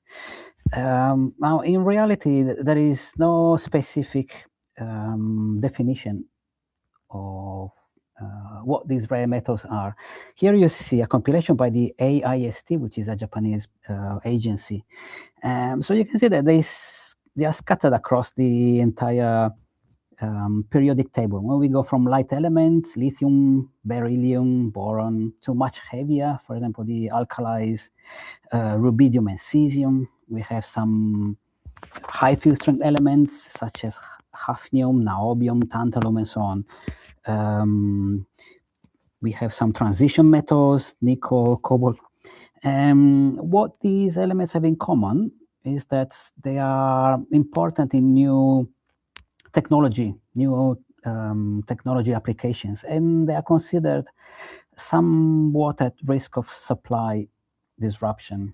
So they are considered as critical by different national agencies, not just in Japan, but also in many other countries. Geochemically, they might be have as chalcophile or as lithophile or as siderophile, but many of them tend to be incompatible. So, for example, if you check the composition of these elements in the mantle, you will see they're pretty low, let's say sub-ppm level mostly. And the concentrations are much richer in the continental crust. This is a consequence of the behavior of these elements when the mantle melts. Let's say the deriving basaltic melts will tend to extract these elements from the rocks, and as these magmas ascend towards the crust and they cool down and they evolve to intermediate and felsic compositions, these elements tend to stick and to concentrate in the residual melts. And so, for example, if you normalize the continental crust composition to primitive mantle, you will see all these values above 1, simply stating the overall behavior of these elements. If you look at the ocean average concentrations, some of these elements will be present at moderate concentrations, for example, boron or lithium. Others are strongly insoluble, and so they will be measured as PPT levels, such as beryllium. Just looking quickly at the characteristics of some of these elements, lithium is possibly one of the most talked about, the most discussed. The reason being that it's the main component of new batteries. And so as we move towards electrification and away from fossil fuel, lithium is one of these elements that have a key role. It's mined from brines, but also from pegmatites, more relevant to today's talk. So in pegmatites, it's concentrated in a few minerals, such as spodumene, petalite, lepidolite. I also checked some statistics on recycling. I couldn't find too much updated information, but I say certainly the recycling of lithium from batteries together with other transition metals is efficient and is, say, technologically doable. Another important element is beryllium. It's considered as strategic and critical by various countries' agencies. It is used as a metal or as alloys together with other metals to produce very light and stiff materials that find their application in aerospace, automobile, computer, and other modern applications. Another point is that beryl is X-ray transparent, and so there is a very specific niche of applications of hard and X-ray transparent materials. Mostly derived from pegmatites, beryl and bentonite, and there is not too much in terms of recycling, but according to a new USGS report, as much as 20 to 25% of beryl comes from recycling. Just another element, tantalum. It's also used as metal and alloys and as tantalum carbide in the production of electronic capacitors, but also steel, high temperature applications. So various new technology applications. It's mostly derived from oxides, typically tantalite, columbite, and perhaps other oxides such as isolite.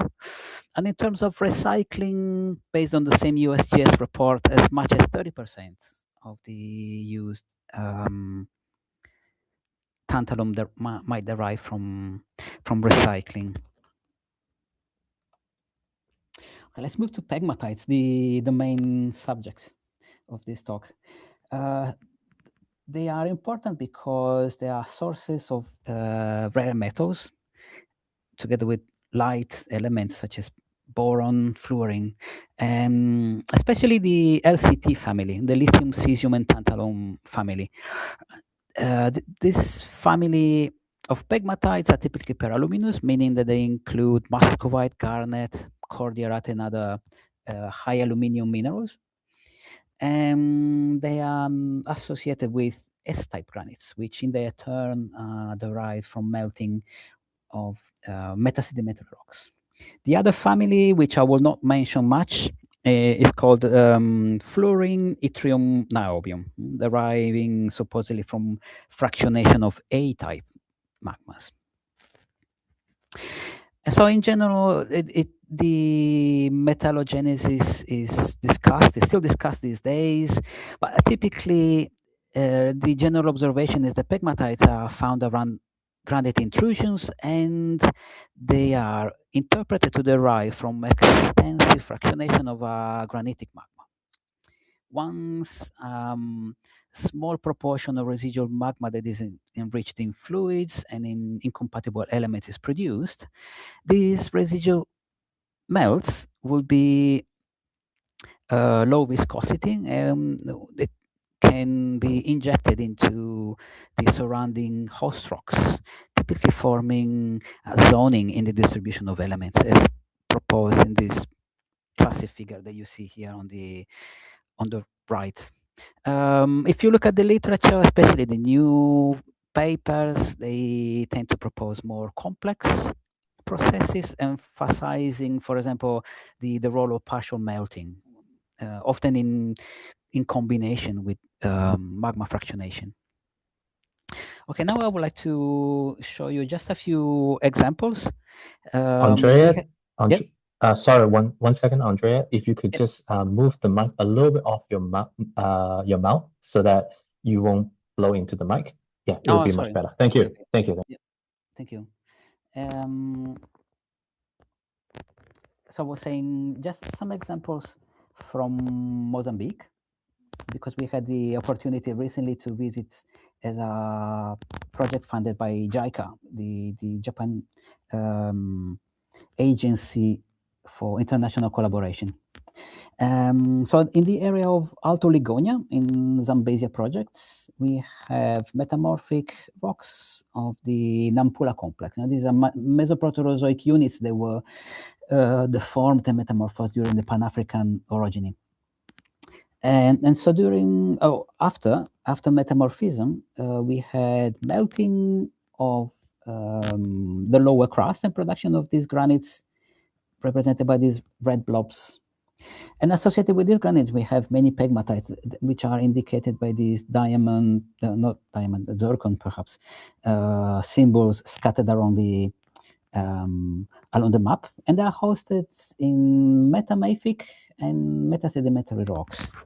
I just would like to show you a few examples of these. One common occurrence is these very big pegmatites cross-cutting at high angle the Pan-African foliation. And we see lots of pockets of minerals, including mica, tourmaline, including beryl. These are supposedly concentrations of fluids enriched in water, lithium, boron, beryllium that came out of that exhaled from the magmas. We typically see large tourmaline close to the contact with the amphibolites. Now, somewhat unusual occurrence is found at this specific locality where we have a thin package of metasedimentary rocks sandwiched between amphibolite rocks. And when you get closer, you see that the amphibolites look a little bit like this.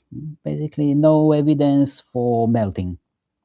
When you look at the metasediments, we have these complex textures that I guess you can define as migmatitic, meaning the metamorphic conditions reached the solidus of the metasedimentary rocks, causing melting, but not the amphibolite. And that gives us, I think, a strong hint as the source of these pegmatitic melts. So in this outcrop, we see quite spectacular occurrence of beryl, but also lots of tourmaline, lots of garnet, and they occur instead of being dikes that cross-cut sharply the surrounding foliation. They occur as pods or let's say irregular accumulations that have diffuse contact with the surrounding metamorphic rocks. And so that suggests instead of a magma migrating from somewhere else and intruding the host rocks and crystallizing, it suggests nearly in situ crystallization. So melting and crystallization not far from the source. So that let's say inspires some questions possibly as to how these pegmatitic melts can be produced. And I just would like to offer a few ideas just as a food for thought. So what comes out is that there could be a fertile source when we talk about pegmatites and their formation. A fertile source, what I mean is a type of source, that a rock that could melt, producing directly a pegmatitic melt without the need of the extensive crystallization of a large accumulation of granitic magma. So what would this source look like, and how would you produce this rock? Imagine an extensive emerged continent that is subject to weathering and production of clays. Then all this sediment is eroded, transported together with all the elements within these rocks, and redeposited in coastal areas or shallow sea. And so in these areas, elements such as beryllium, but also lithium or boron could be absorbed onto these clays. We know that specific clays have a strong tendency to absorb beryllium, but all of these other light elements. And so once you have an enriched accumulation, then the idea would be that over the next orogenic cycle, these rocks can be compressed, metamorphosed, producing muscovite-bearing rocks. And then when these rocks melt, then this could be the source for producing an already enriched pegmatite melt. And okay, so this is my sort of conclusive slide that just leave you, if you're interested, with a little bit of reading. If you're interested, this could be a good starting point. And thank you for your attention. Okay, thanks for your impressive prospects, Dr. Andrea. And so, Anthony, do you think we are ready for the Dr. Tatiana's video? Let me try. Okay.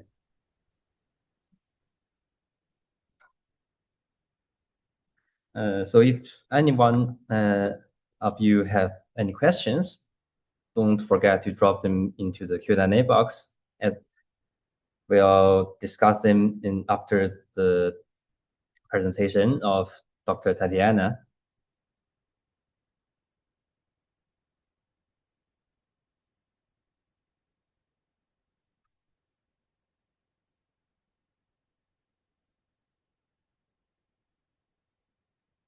Can you hear the audio?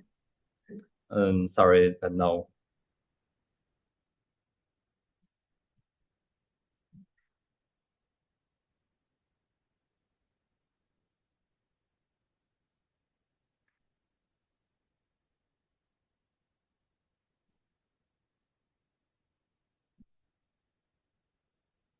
So how about we start our Q&A session first for Dr. Andrea and Dr. Arvin?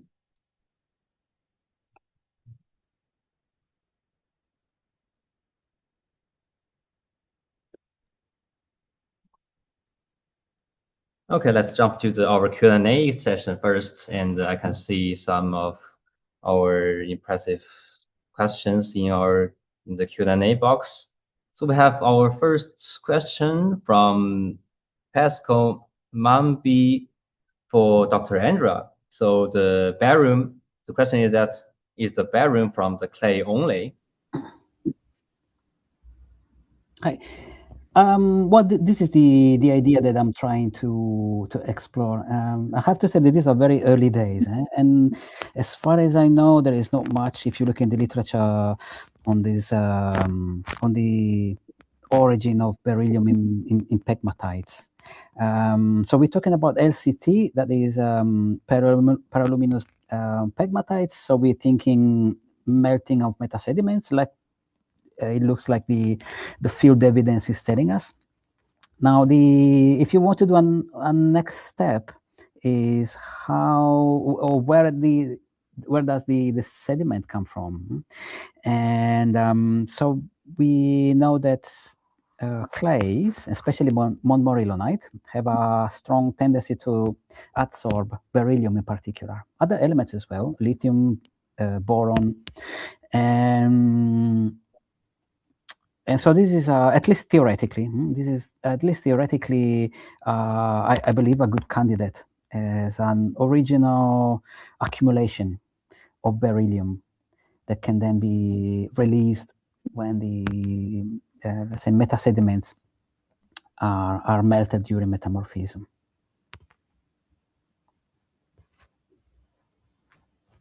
All right, thanks very much for your answer, Dr. Andrea. And let's see if we can connect to the audio from Kaidi. Can you play the video and does the audio work well? I think they're still trying to send it. I can answer the other question from Pascal if you like.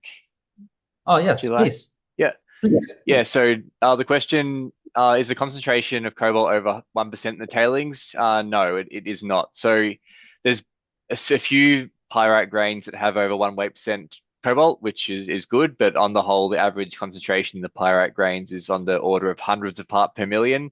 And in the tailings itself, then the pyrite's about 20% of the tailings, so you're looking at sort of low hundreds part per million of cobalt in the tailings on the whole. So you have to upgrade the tailings using metallurgy and then potentially, extract the cobalt from the pyrite using one of the leaching processes of some kind.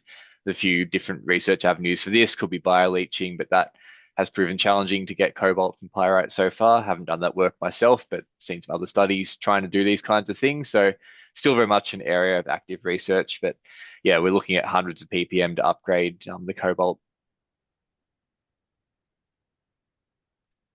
Okay, thanks. Thank you very much, Dr. Arvin. Yeah. And shall we play the video right now?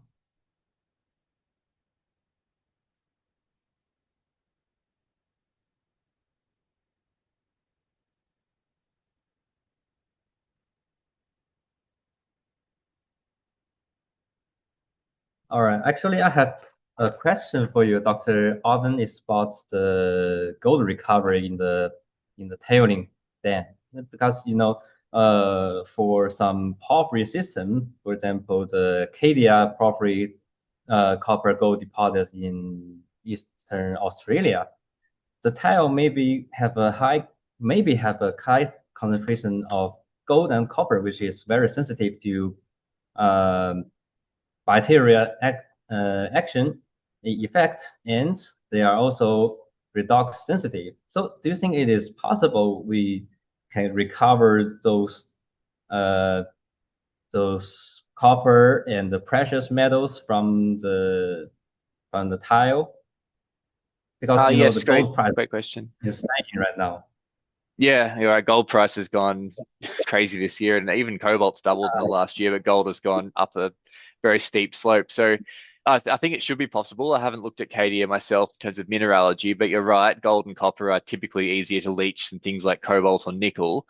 So it should be possible. And bioleaching of gold particularly has been active now for over 20 years, if not longer. So it definitely should be possible. I'd have to look at it more, but there's no reason not to explore tailings from all sorts of these sites, particularly high-grade sites. Initially, the tailings may well be a resource grade.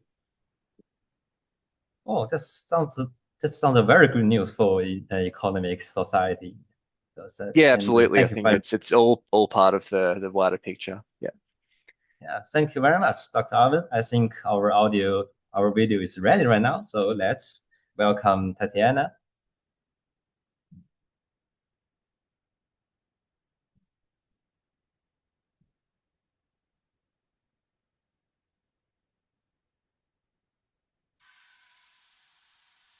Good morning. Hello, I'm Tatiana Lobato de Magalhães, and today I will talk a little bit about aquatic plants and mining. Aquatic plants are photosynthetic organisms that are large enough to see with naked eye, and there are a lot of different life forms, including emergent plants, floating, even submerged, and free-floating plants. Aquatic plants occur in wetlands, and the wetlands are also highly diverse. There are a lot of different types of wetlands included in this terminology. It can encompass marshes, swamps, peatlands, and bogs. Wetlands are also important for the several ecosystem functions that they provide, like carbon sequestration, nutrition, filtration, biodiversity, maintenance, and others. And are evaluated in more than $7 trillion per year, the ecosystem services provided by the wetlands. Despite of that, they are the most Trinidad ecosystem around the world.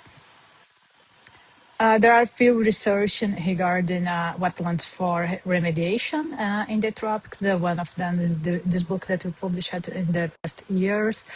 However, phytoremediation, it's not a new concept. The first time that it was observed that plants can flourish in toxic soils, like in the black stones in Italy, was observed in the 16th century by Andreas Zalpina.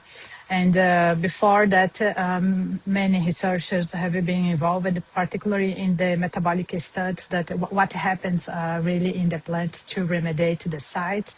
And more recently, this terminology, phytoremediation, was first time used in 1990 by Ilkia Haskin.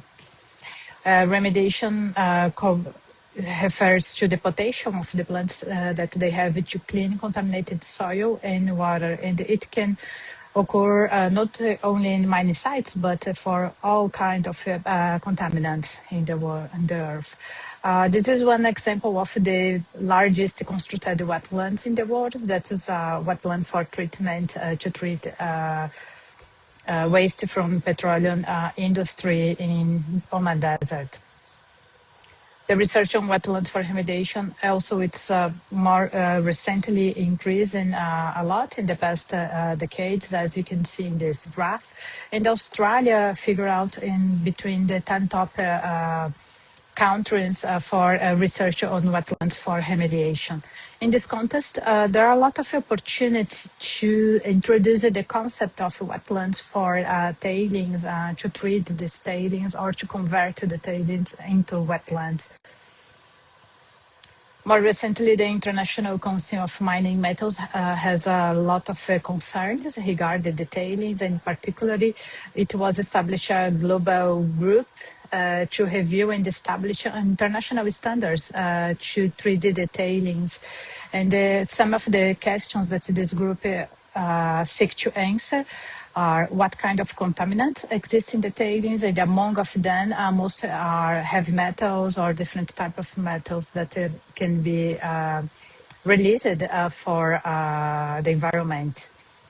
In that context, plants can have different roles in the mining sector. One of them, as I mentioned before, it's the remediation of the sites, but also the plants play a huge important role to restore that sites.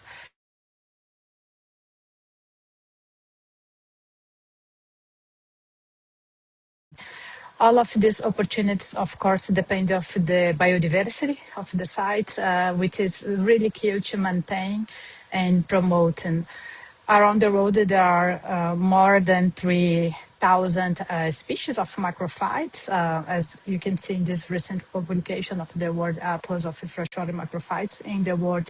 And several of these species are already known to remediate many of the elements that, as you can see in this table, that it's a recent review that we are in preparation for our more recent book. And among these elements, you have also important elements for the mining sector, like copper, like silver, and others, and including hairy earths. The mining waste in general, not only the tailings, have also been seen like a solution more than a problem more recently, and working through the phytomining concept could be very helpful to support in this matter. So biodiversity matters a lot for phytoremediation. There are a lot of publications. Here you can see one example about the relationship that plants can play into the phytoremediation outcomes in the sites. So different species and different composition of species can change the results that you can have for phytoremediation in the site. In that context, Australia figured out as one of the important hotspots for macrophytes around the world, not only about the endemicity, but particularly much more about the rarity. Australia is hosts a lot of rare macrophyte species, and is also important for this sites of the speciation of this taxonomic group.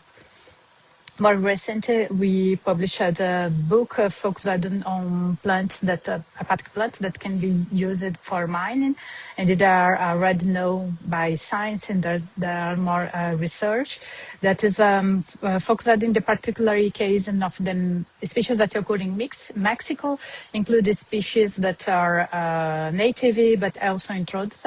We published this book a year ago, and we are now working in a book that is focused for the species that occur in Tasmania. We recently signed a contract to this publication, and it's already going to peer review. It went to peer review a few weeks ago.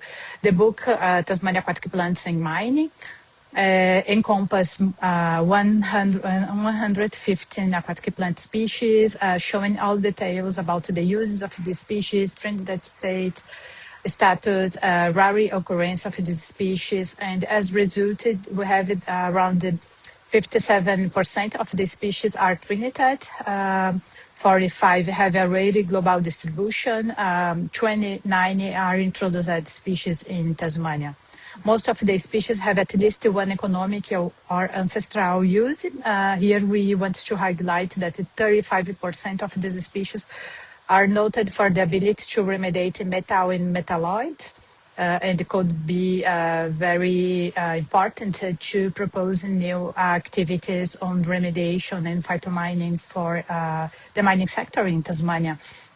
And the 22% of these species are relevant to native nations, including the Aboriginal people in Tasmania. The book also included a lot of beautiful scientific illustrations of the aquatic plants and a particular screen of the Western Tasmania aquatic flora, what species occur in that region and what species are growing up in spontaneous in mining sites, as you can see in this picture in the background with some typhus growing up in a tailing facility. The book also included the potential for phytoremediation of the species that occur in the west coast of Tasmania through the calculation of phytoremediation index of the species, and it provided a lot of applications that could be useful from the remediation perspective to the mining sector. The book also has a detailed table about species that are already known by science to their potential for phytoremediation, including its metal or its elements that are known for the remediation process for its species. Many of them are also introduced, but there are a lot of native species also that have been already studied. We found it in the West Coast region, visiting not only mining sites, but also several natural lakes in that region. 36 species of macrophytes, included 23 that it's true macrophytes, they strictly aquatic plants, and the 13 that are considered wetland plants. From that, 30 are native and 6 are introduced species, and the mining sites in particular host 28 aquatic plant species. Some of these species are well known for different uses. As you can see a few examples here, Typhodomigensis, that it's very well known for metal bioaccumulation and for remediation of different type of contaminants, include oil, herbicides, coliforms, antibiotics, etc. Juncus procerus, that it's also known for remediation, but also about the medicinal, ornamental, restoration, potential, and the ancestral use, in particularly to crafts, to mats and baskets. Other species like Siginoheton procerum have been found in establishing populations in dens. It has a particular use as ornamental plants, and it was really important in the past as part of the diet of Aboriginal people in Tasmania. Other species like Eleucerisis fascillatus was also important for native nations as food and for other uses for crafts and other potentials. And in our current students, we also found that Eleucerisis fascillata could be a really potential for remediation for several elements. So we acknowledge a lot of people that support us on the research. We hope the book will be published very soon. There are people from the Tasmanian Herbarium that support us with notification and to deposit the vouchers. A lot of people in the mining companies, particularly from Bluestone, Hiller, MMG, and Sylvania. Other colleagues from the University of Tasmania that have been also supported, in particular Paula Montoya and Ove Missen, that are collaborators of this project.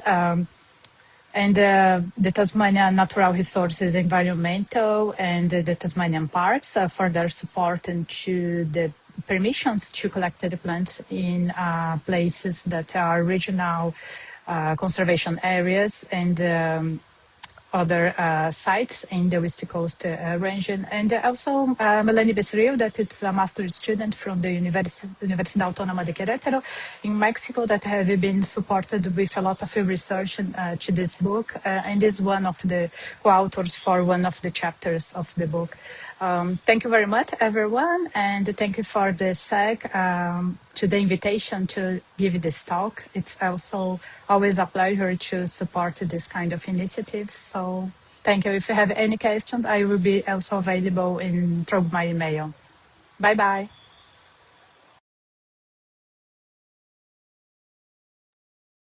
All right, thanks a lot for Dr. Tatiana's impressive work and her perspectives really bridge ecology and the economic geologist. So as we have a time limit, so maybe we can have one last question from Musa Saidi for Professor Andrea.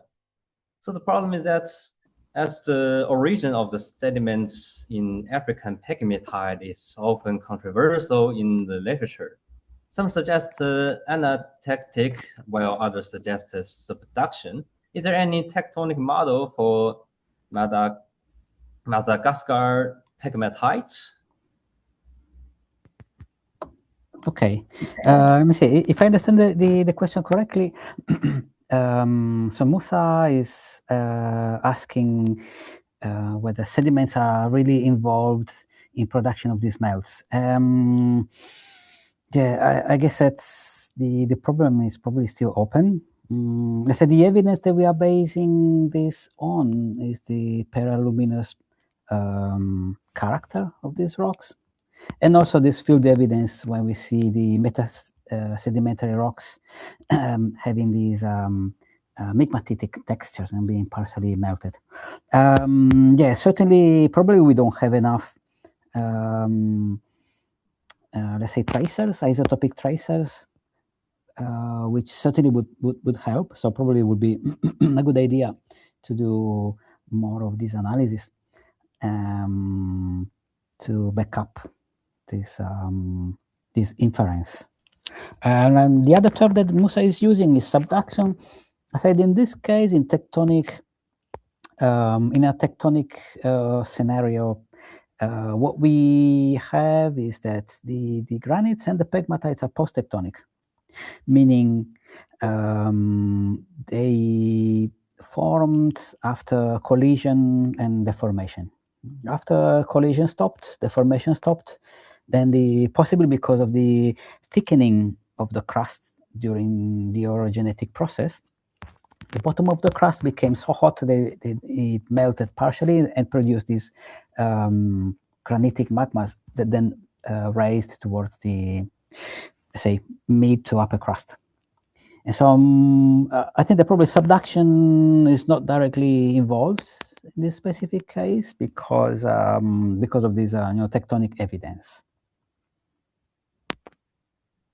I don't know if this answers the question, or Musa, if you have any more points that I didn't pick up from your question, please go ahead. All right, thank you very much, Dr. Andrea. So I want really to thank you everyone with these excellent questions, and I really appreciate our brilliant speakers, Dr. Alvin, Dr. Andrea, and Dr. Tatiana, to join us today. And the discussion today not only demonstrates an inspiring convergence of science and innovation, but also illuminated new pathways to sustainable resources solutions. So in our next session, Matthew Bristol will introduce our student chapters Green Action for a Sustainable Future. So Matthew, I will pass the microphone to you.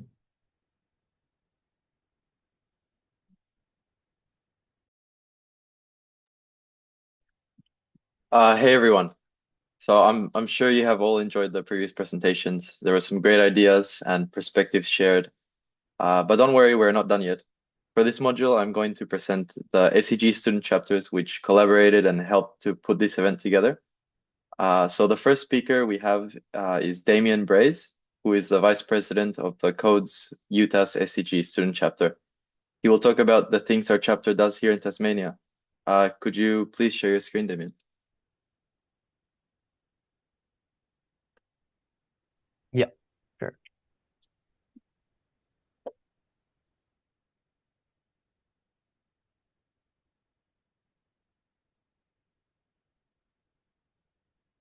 Is it all good? Yes, perfect. Okay. So I'm here to represent the CUGB Center for Ore Deposit and Earth Sciences Student Chapter at the University of Tasmania. So we are an Australian student chapter, which is based on the southern island here, which is Tasmania. It's one of the oldest chapters in Southeast Asia, Australia region, with more than 25 years of activity. We are getting close to our 30 years, and it has been a very active chapter in the past decades, and it's still one of the very active chapter in the region. So our current committee is made by Poliana as the president, myself as the vice president. We have Matthew here as a secretary and Xiao Chun as a treasurer. We also have a lot of additional positions that help us undertaking the different activities here in the chapter. So to share tasks, for example, some people responsible for the online content, to help organizing the events, to fundraise for our events, or also to make a liaison between the undergrad and the postgrad in the chapters.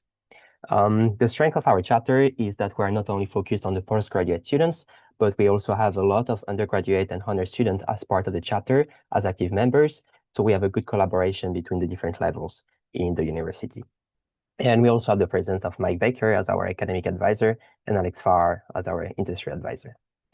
So our chapter here at CUGB undertakes a lot of internal activities that we dedicate to our students. For example, we organize a lot of lectures, short courses, and workshops that all our students can attend.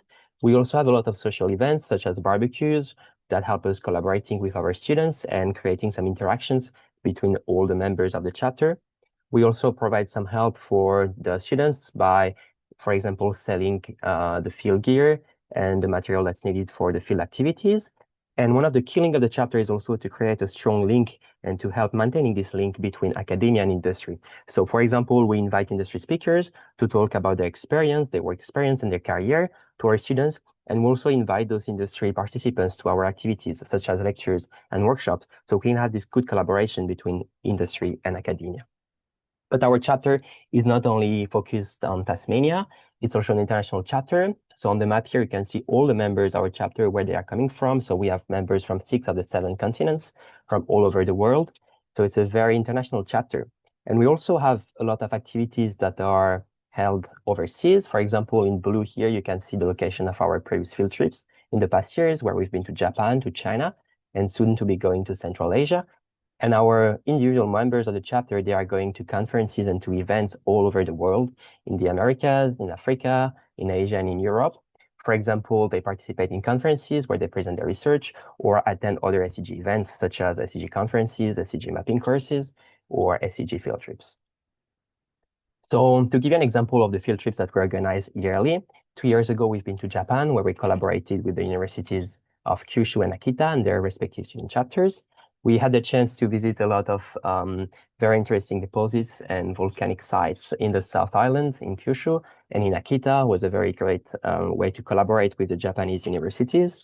Last year, we organized a very successful field trip to China, to the central middle lower Yangtze Belt, where we collaborated with Colorado School of Mines and the Hefei University of Technology Student Chapter. It was also amazing to get access to amazing deposits with very beautiful mineralization, and also great to collaborate with our Chinese colleagues and to make this field trip happen.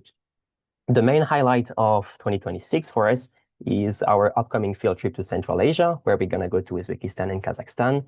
And we're going to visit a huge range of world-class deposits, especially gold deposits in Uzbekistan, such as Morantau. And we're also going to go in Kazakhstan to visit some of the porphyries. So it's also another great opportunity for us to collaborate with Central Asian students.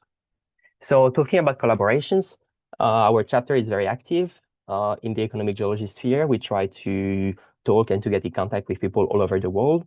For example, our chapter has been advertised and has been present in numerous events, such as this one today, the Earth Day Symposium, or in the recent SEG conference in Brisbane, where we showcased our student chapter in the Student Chapter Showcase. And our members, when they go to conferences all over the world, they try to show and interact with students worldwide to exchange about what we can do as student chapters. And then a recent example of collaboration is we received the University of Western Australia Student Chapter here in Tasmania last year. So we're always welcome to host you and to host any students and any student chapter that wants to come to Tasmania. And we also welcome to collaborate when we go overseas and to collaborate for future events with other chapters. Obviously, our student chapter wouldn't be existing without the support and the sponsor of huge range of people and organizations. First of all, the Society of Economic Geologists and the Center of Ore Deposit and Earth Sciences at the University of Tasmania for their support, and a range of industry sponsors that help us organizing our field trips and help us funding also our activities. And if you're interested in all the activities that we are undertaking, or you want to see what we are gonna propose next, you are more than welcome to follow our social media, our Instagram and our LinkedIn account here. You can follow them via the QR code, and we will be posting about our upcoming activities. And feel free to reach out to us also if you're interested to collaborate with our student chapter in the future. Thank you.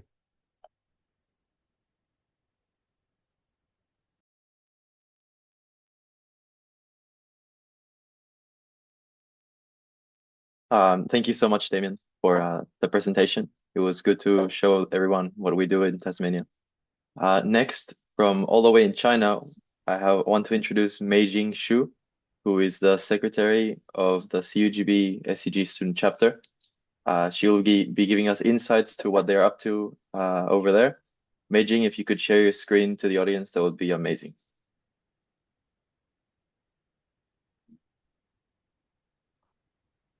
Yes.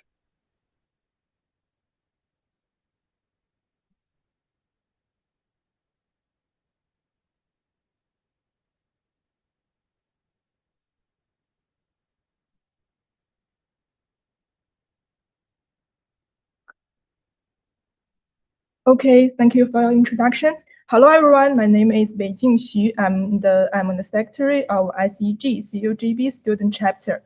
Today, as we celebrate Earth Day, I'm very pleased to introduce the SEG Student Chapter at China University of Geosciences, Beijing. Our chapter was established in 2021 and now have 30 members. We are supported by a strong advisory team, including Professor Jun Deng as academic advisor and Professor Richard Goldfarb as industry advisor, and Professor Kunfeng Qiu, Dr. Shanshan Li, and Dr. Hao Chengyu as chapter advisors. The current president is our chapter is Jia Yiwang. Together, they provide academic guidance, professional support, and a solid foundation of the growth of our chapter.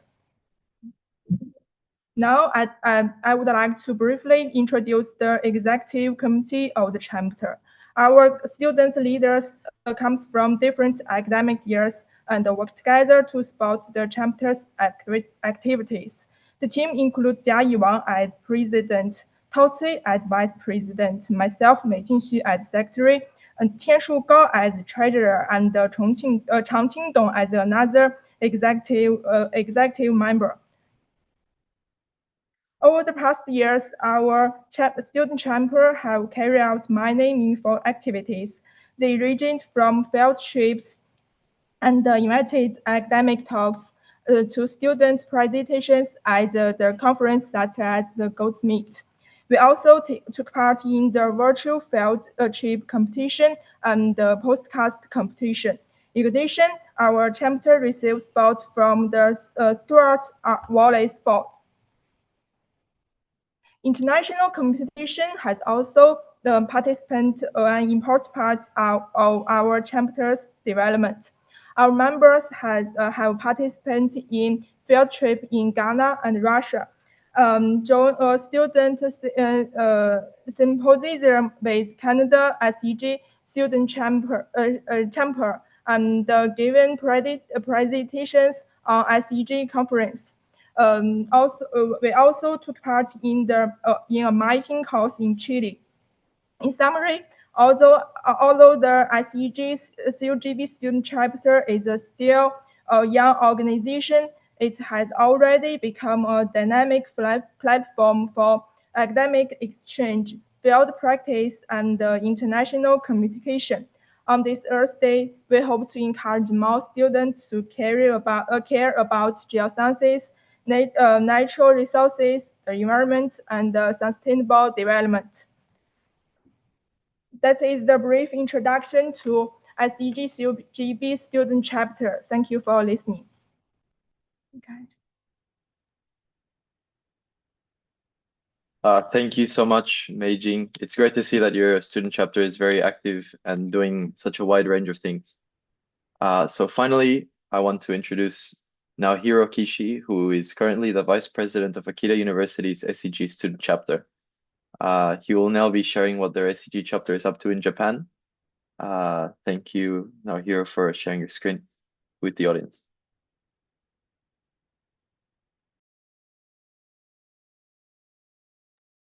Thank you for your introduction. Hello, everyone. We are the SEG Student Chapter in Akita University. We are very pleased to introduce our activities today.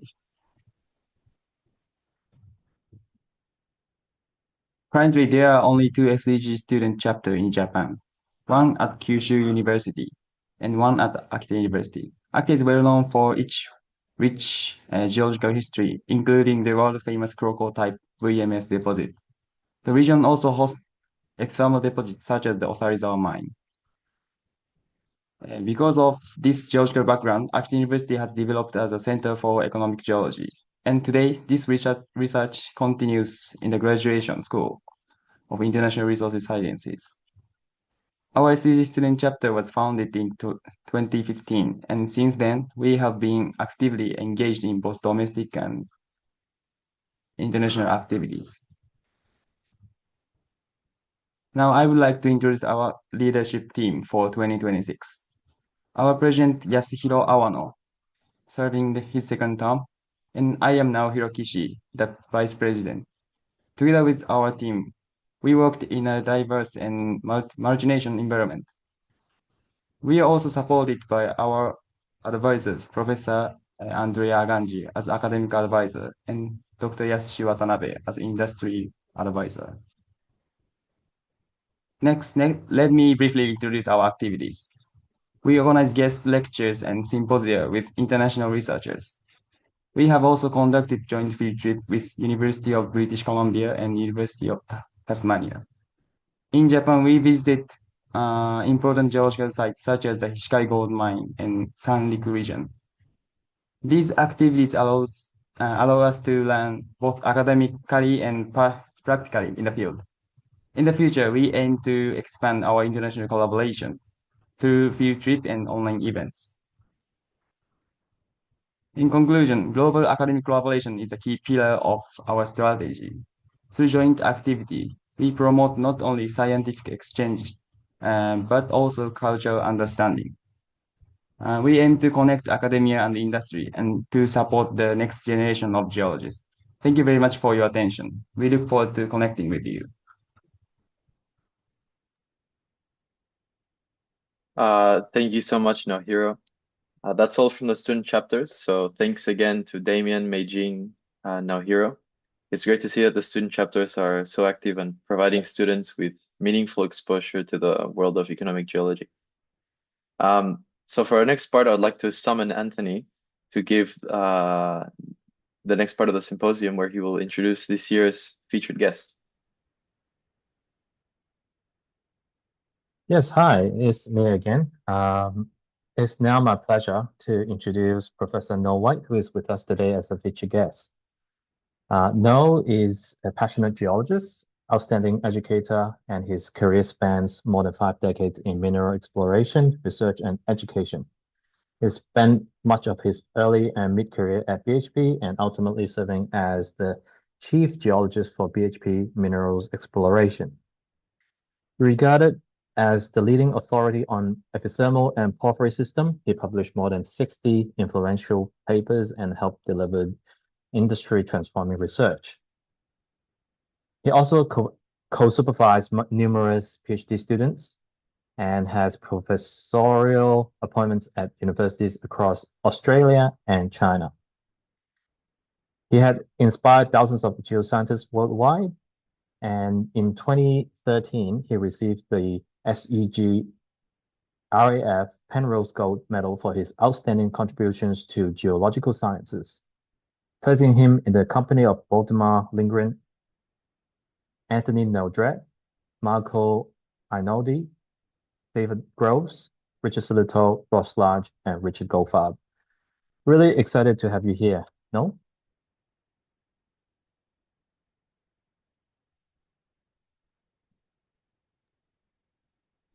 First challenge is I have to work out how to turn everything on. That's okay. Could you turn on your... You cannot start your video because it is disabled by the host. So on your lower left, there's a video. Yeah. I've done that. And it doesn't change. The audio is there, but the video...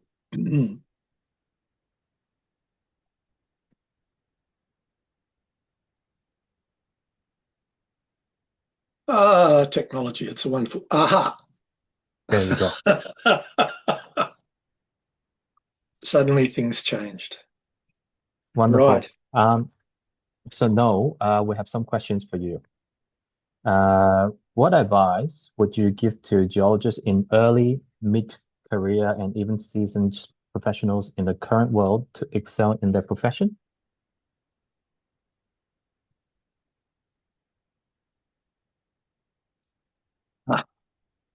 I'm glad you asked the easy questions first. Obviously, that's not an easy question. There's a lot to it. For people who are just graduating and coming into an industry career, I've got another message saying you cannot start your video because it's disabled by the host. Are you seeing me? Yes, I'm seeing you all right. Okay, right. Yes. When you go to university and you study geology, and the focus is on increasing your geological knowledge. But as soon as you start working as a geologist, you have to know how to do things. It's not enough to have information in your head. You have to be able to translate it into relevant, significant activities. So there's a lot to learn. It strikes me that it's a bit like learning how to drive a car. First thing that happens is, you're introduced, this is the steering wheel, and this is the gear change, and these are the brakes. You learn about the layout of things. And that's really important, but you really only learn to drive when you're out on the road, applying what you've learned about those controls. And geology is exactly the same, that you can have a lot of stuff in your head, but know very little about how to apply it. We should do a geochemical survey. Do you know how to design a geochemical survey? Do you know how to collect geochemical surveys? Do you know how to prepare them to be sent to the laboratory and what to ask the laboratory to do? No, of course you don't. And it's a very basic thing, but it's fundamental to you being able to do your job effectively. And there are many, many things like that. Having information in your head and knowing how to turn it into useful, productive activities, two different things. So when you first start working, your emphasis really should be that this is when I'm learning the practicalities, what's really, really required, what's really, really expected. Information that sits in your head and doesn't get converted into useful activities is a total waste. So there's a lot to learn, even down, for most of you, you've never used a four-wheel drive vehicle, most likely. Well, you better learn if you're going to be working in a field area where you have to use four-wheel drive vehicles in a rough country. You've got to learn to drive properly, not kill yourself, not kill other people. So there's a multitude of things. Never think that they are not important. They are absolutely fundamental to you being able to do your job. So you need to learn how to do things. You need to learn the practical skills, and the universities don't teach those. So it's a strange part of the system. The emphasis is on teaching you technical knowledge, but not teaching you about the application of that technical knowledge. So that stage of learning all that is absolutely crucial, and you should embrace that and grab every opportunity, because you'll keep using that practical knowledge ever after. I had a young guy, listening to Alan Wilson earlier, I found myself saying, yes, yes, to many of the things he said. I remember Alan as a PhD student, and I did my PhD at University of Tasmania before codes existed. So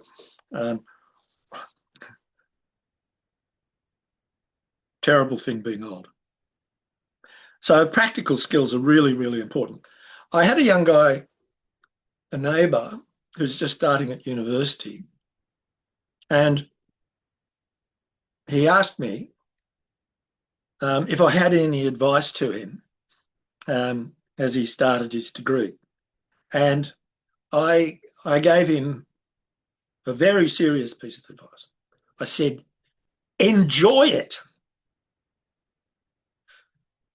Absorb and enjoy the new experiences and revel in what you learn, not only technical information, but about life, about people, about everything.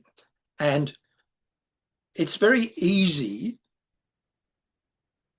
to do things you enjoy. And you can choose what you engage in and what you enjoy. And as a geologist, engaging in learning these practical skills, applying them, and all the other things that are associated. Oh my God, we've got to travel 2,000 kilometres and set up a new field camp. Oh God, what do we need? How are we going to get it all there? There's a multitude of things that as a student you never ever think of, but as soon as you decide, or you are told, this is what you need to do, there's a multitude of things you have no experience in that you need to learn about. Enjoy it. It's part of being a geologist. It's part of the pleasure. It's part of the challenge of being effective in it. And people who are enthusiastic, people who are committed, that feeling is contagious. So the result is, if you have that very positive attitude to what you're doing and learning about how to do it, it affects all the people around you in a good way. So, and that has the effect of actually making them feel better about their work, and definitely makes them feel better about working with you. So, you know, what this comes back to is you've spent years learning technical information and some technical skills, very little about the practical skills. And there are two absolutely crucial skills that you have to develop if you're going to have a good career. And one of them is people skills. Now, in universities, nobody teaches you about people skills. Oh, well, you know, you learn that in life. Well, some people do and some people don't.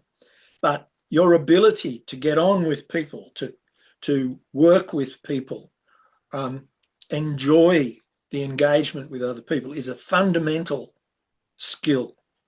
To be able to deal with shopkeepers and local council people and farmers in a positive way, so that you're not coming on as some arrogant person, and winning their help, winning their cooperation. That's a really, really important personal skill, your people skills. One of the things that I do often say is, and believe me, it's true, Rocks are really nice, friendly things. Rocks are very friendly. You will never lie awake at night worrying about rocks. But you will lie awake at night worrying about people. So developing your skills in how you deal with people in a positive, productive way is a fundamental skill. And as you look around, you know that there are people whose skills, you know, you'd actually prefer not to be too close to because that person's unpleasant to be around. That's not a positive contribution to a work environment. And communication skills, being able to talk to people and engage with them in a friendly, enthusiastic way, convey one-on-one, deliver a talk to a group, talk to your boss or the general manager of your company, prepare a good PowerPoint and deliver it effectively across the entire spectrum. Communications are crucial. You have to be able to explain to someone how you want something done, not assume that they'll automatically know.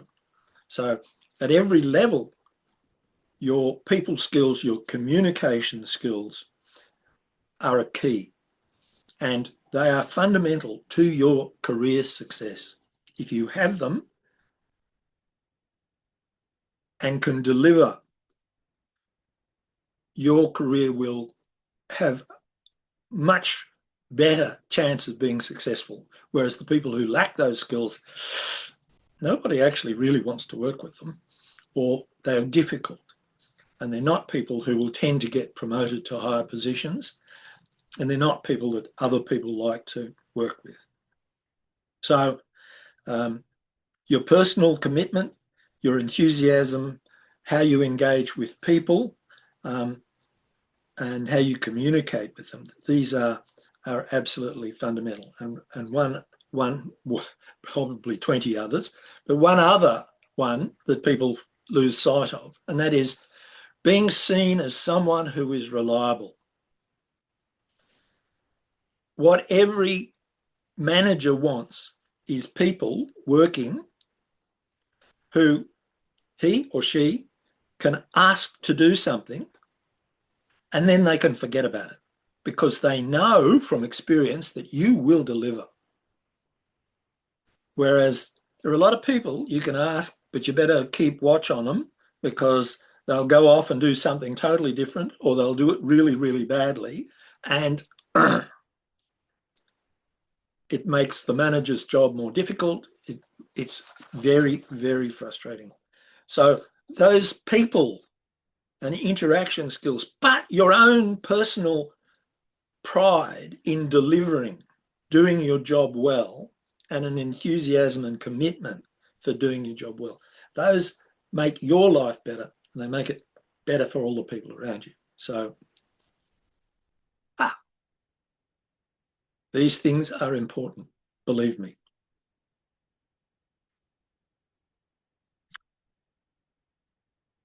Did I cover your question, Anthony?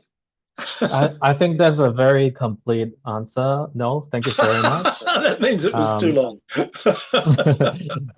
I think it is great because it boils down a lot of what you learn over the decades, what you have experienced, and also a very timely reminder of what we should do, no matter which stage of our career in, that we have to be reliable and we have to perform to the best of our abilities and take that extra step.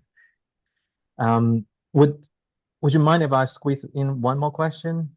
Because time is getting a little bit on. Go for it. How has the geology profession changed over over your career, and what changes do you think are permanent? And I'll sneak in a one more question there is, do you think being a specialist or a broad generalist is better? Right. Well,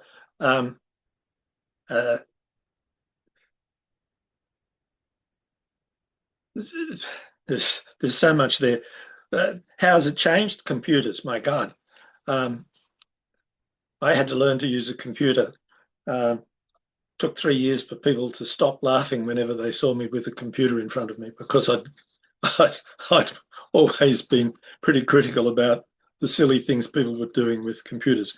But those sorts of things, just remember that whatever technology we're talking about, and there's multitudes of technology, they are tools. They're not the objective. They're things that should contribute to achieving the objectives. And if they don't use them. And so there's a danger that because of an emphasis on tools and an emphasis in your university course on research studies, what is likely, unless you're a very enthusiastic student, it's likely that your basic skills may not be as good as they should be. I've had to teach people how to use a hammer because some people leap onto a rock and want to beat it to death and endanger everyone around them because there's chips flying everywhere. Now, basic tools, you should be a master of them, know how to use them effectively. And historically, the old professor at University of Western Australia commented that one of his sayings was that the best geologist had seen the most rocks. Just seeing rocks is not enough. To know what they are and what their significance is, and it is particularly important. So don't throw away your hammer and your hand lens. Observe. Be a good observer. Think about what you are seeing is telling you. And it's so easy for people, oh yeah, but they don't stop and think, well, hang on, that's telling me something important. I saw some beautiful low sulfidation epithermal vein textures in the one of the talks. Instantly, you know what kind of a deposit it is because those textures are very characteristic of that kind of deposit. And I hasten to say, those deposits don't occur in association with porphyry deposits. Sorry. That breed of epithermal deposits have nothing to do with porphyry deposits. Yes, so there's a weakening of the basic skills. Train yourself, strengthen those. And as far as specialising is concerned, sometimes people think, oh, well, I'm going to become a specialist in a particular area because they think, oh, well, you know, that's going to be really important and that will improve my career. It's a dangerous decision to make because, oh, you're a specialist in this. Well, yeah, there might be demand for it, but what happens when nobody cares about that anymore and the specialist field's moved off to something else? So by all means, improve your skills in a particular area, but remain a generalist. Be skilled across a wide array of the essential skills as a geologist, working in the field and working in the office, understanding the data that have been generated by all the tests that have been done. So what I'm saying is have a good knowledge across a wide spectrum. Don't focus on being the expert on one thing because that one thing may turn out to not be terribly relevant at another stage in the future.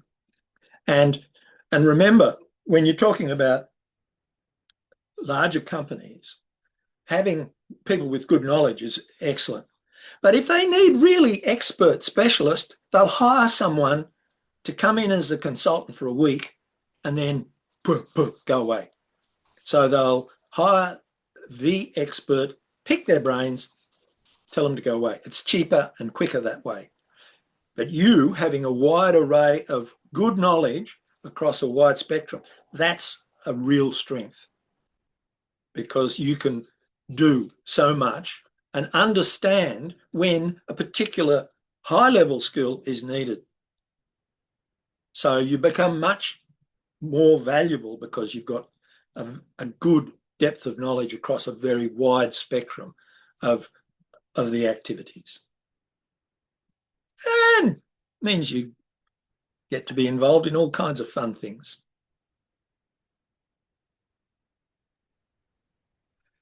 One of the worries is that expertise in geophysics is getting scarcer. I was asked to give a talk in the US, in Denver, years back, and I posed the question, because all of the geophysics training was just being shut down across the US. I said, are you going to be satisfied to have to get someone from Russia to do geophysics for you because there aren't any locals? So geophysics is an area that is very important, but it's becoming less commonly taught. So having at least a good practical knowledge of geophysics is a real benefit. What haven't I covered? I think it's a very complete answer again.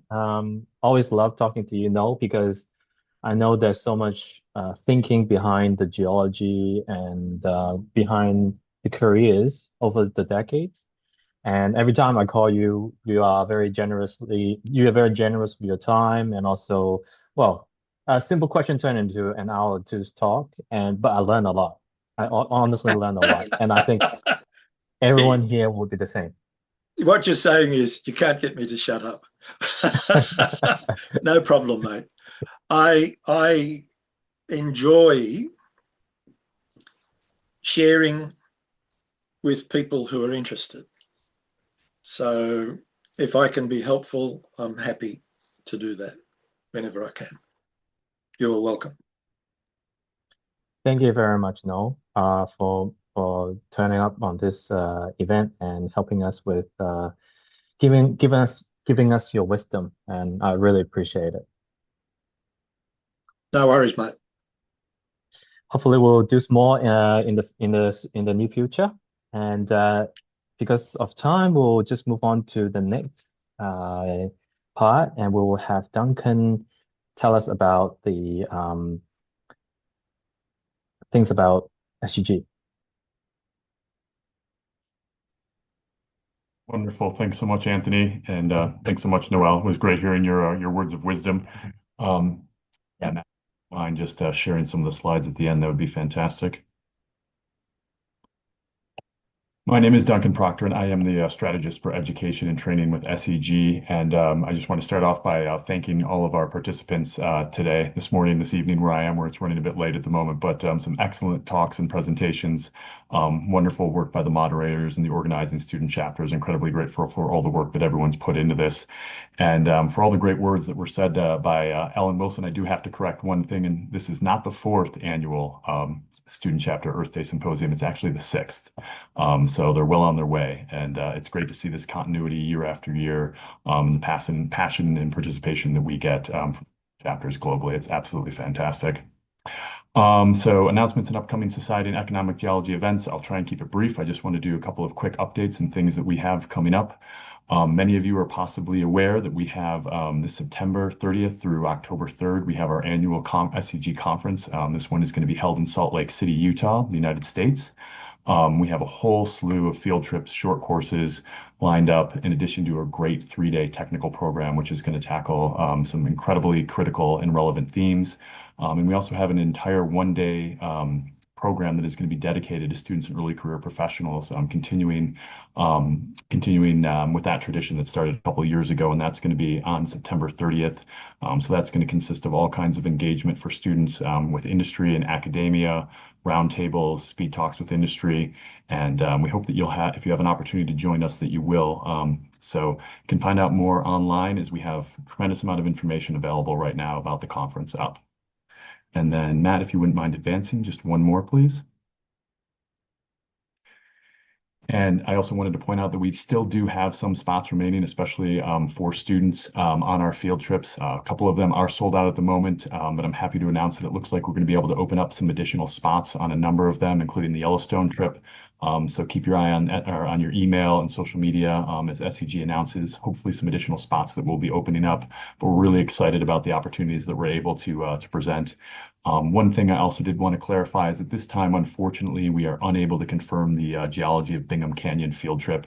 So it's unclear right now if we're going to be able to green light that. And if it is able to go forward, you will receive further information, again, via the emails and social media. So stay tuned on that one. Also just wanted to point out our short courses that we have, all of which are open for registration right now with student pricing. We've also added one that isn't shown up here, but is on the website, and that is Introduction to Drilling for Geologists. I think Noel would agree that being able to work on applied skill sets is always critical.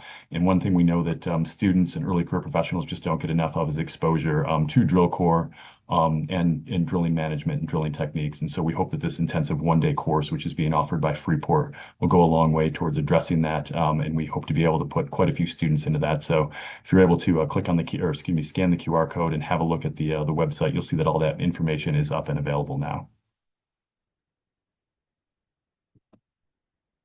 And then finally, just related to the conference, we do have a number of funding opportunities that are available for students.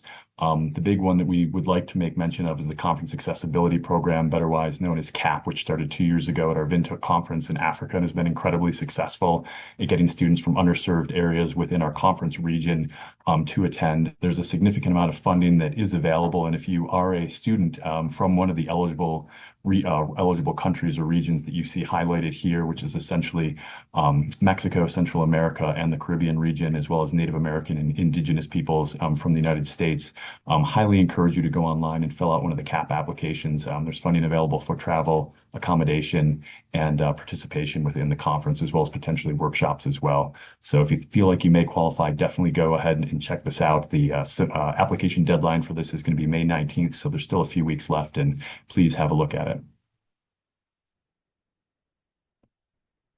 And certainly, last but not least, I would like to make the announcement. This is sort of the grand unveiling right now. We'll be sending out an email later this week about this, but we are back for the 3rd annual SEG Student Chapter podcast competition, which is going to kick off this week. We'd love you to discover your chapter's voice and once again be competing for prize and fame. So we do have we do have monetary prizes for 1st, 2nd, and 3rd place, as we have the past 2 years with the competition. And we'd encourage all student chapters globally that are in good standing to have a think on this and perhaps produce a 12-minute podcast clip. Basically that it's on a topic of your interest related to economic geology or the geosciences, and this could be anything from social licensing and ESG to technical discussions. And so we highly encourage you to visit the website, take a look at the rules, and if you are interested to team up with your student chapter or with multiple student chapters, to go ahead and submit an entry. It's been a lot of fun, and it's been a great privilege to see the real high quality of submissions that have come in over the years, and no doubt this is going to be a great year for it as well. So definitely have a look at that. And we hope to make the announcements of the winners live at the conference in Salt Lake City later on this year. And so with that, I'll close, and I just want to say thank you again to all the participants. I'll hand it back over to Anthony and his team, and it's been an absolute pleasure to watch these presentations. So thanks again. Thank you so much, Duncan. So as we come to the close of the SEG Earth Day Symposium today, I want to thank again for all our speakers for turning up and joining us and share the expertise and passion of geology. I want to thank my SEG colleagues, including Duncan, Katie, Max, Bia, Poliana, for providing advice and assistance to our team. I want to thank the teams at CUGB, UTAS, CUGB, and Akita University for their help in making this possible. And to my colleagues around the world for promoting this event, I thank you for your hard work. And to Jiayi, Mango, Xiaokan, Damien, Meijing, Naohiro, and Matt, Shilai, Yasuhiro, the other three moderators who have done all the heavy lifting, I want to sincerely thank you as well. To the students and professionals among us, I want to say that we hope today's talk have inspired you and challenged your assumptions and further build your understanding and career. And to that, thank you again and hope to see you in the near future.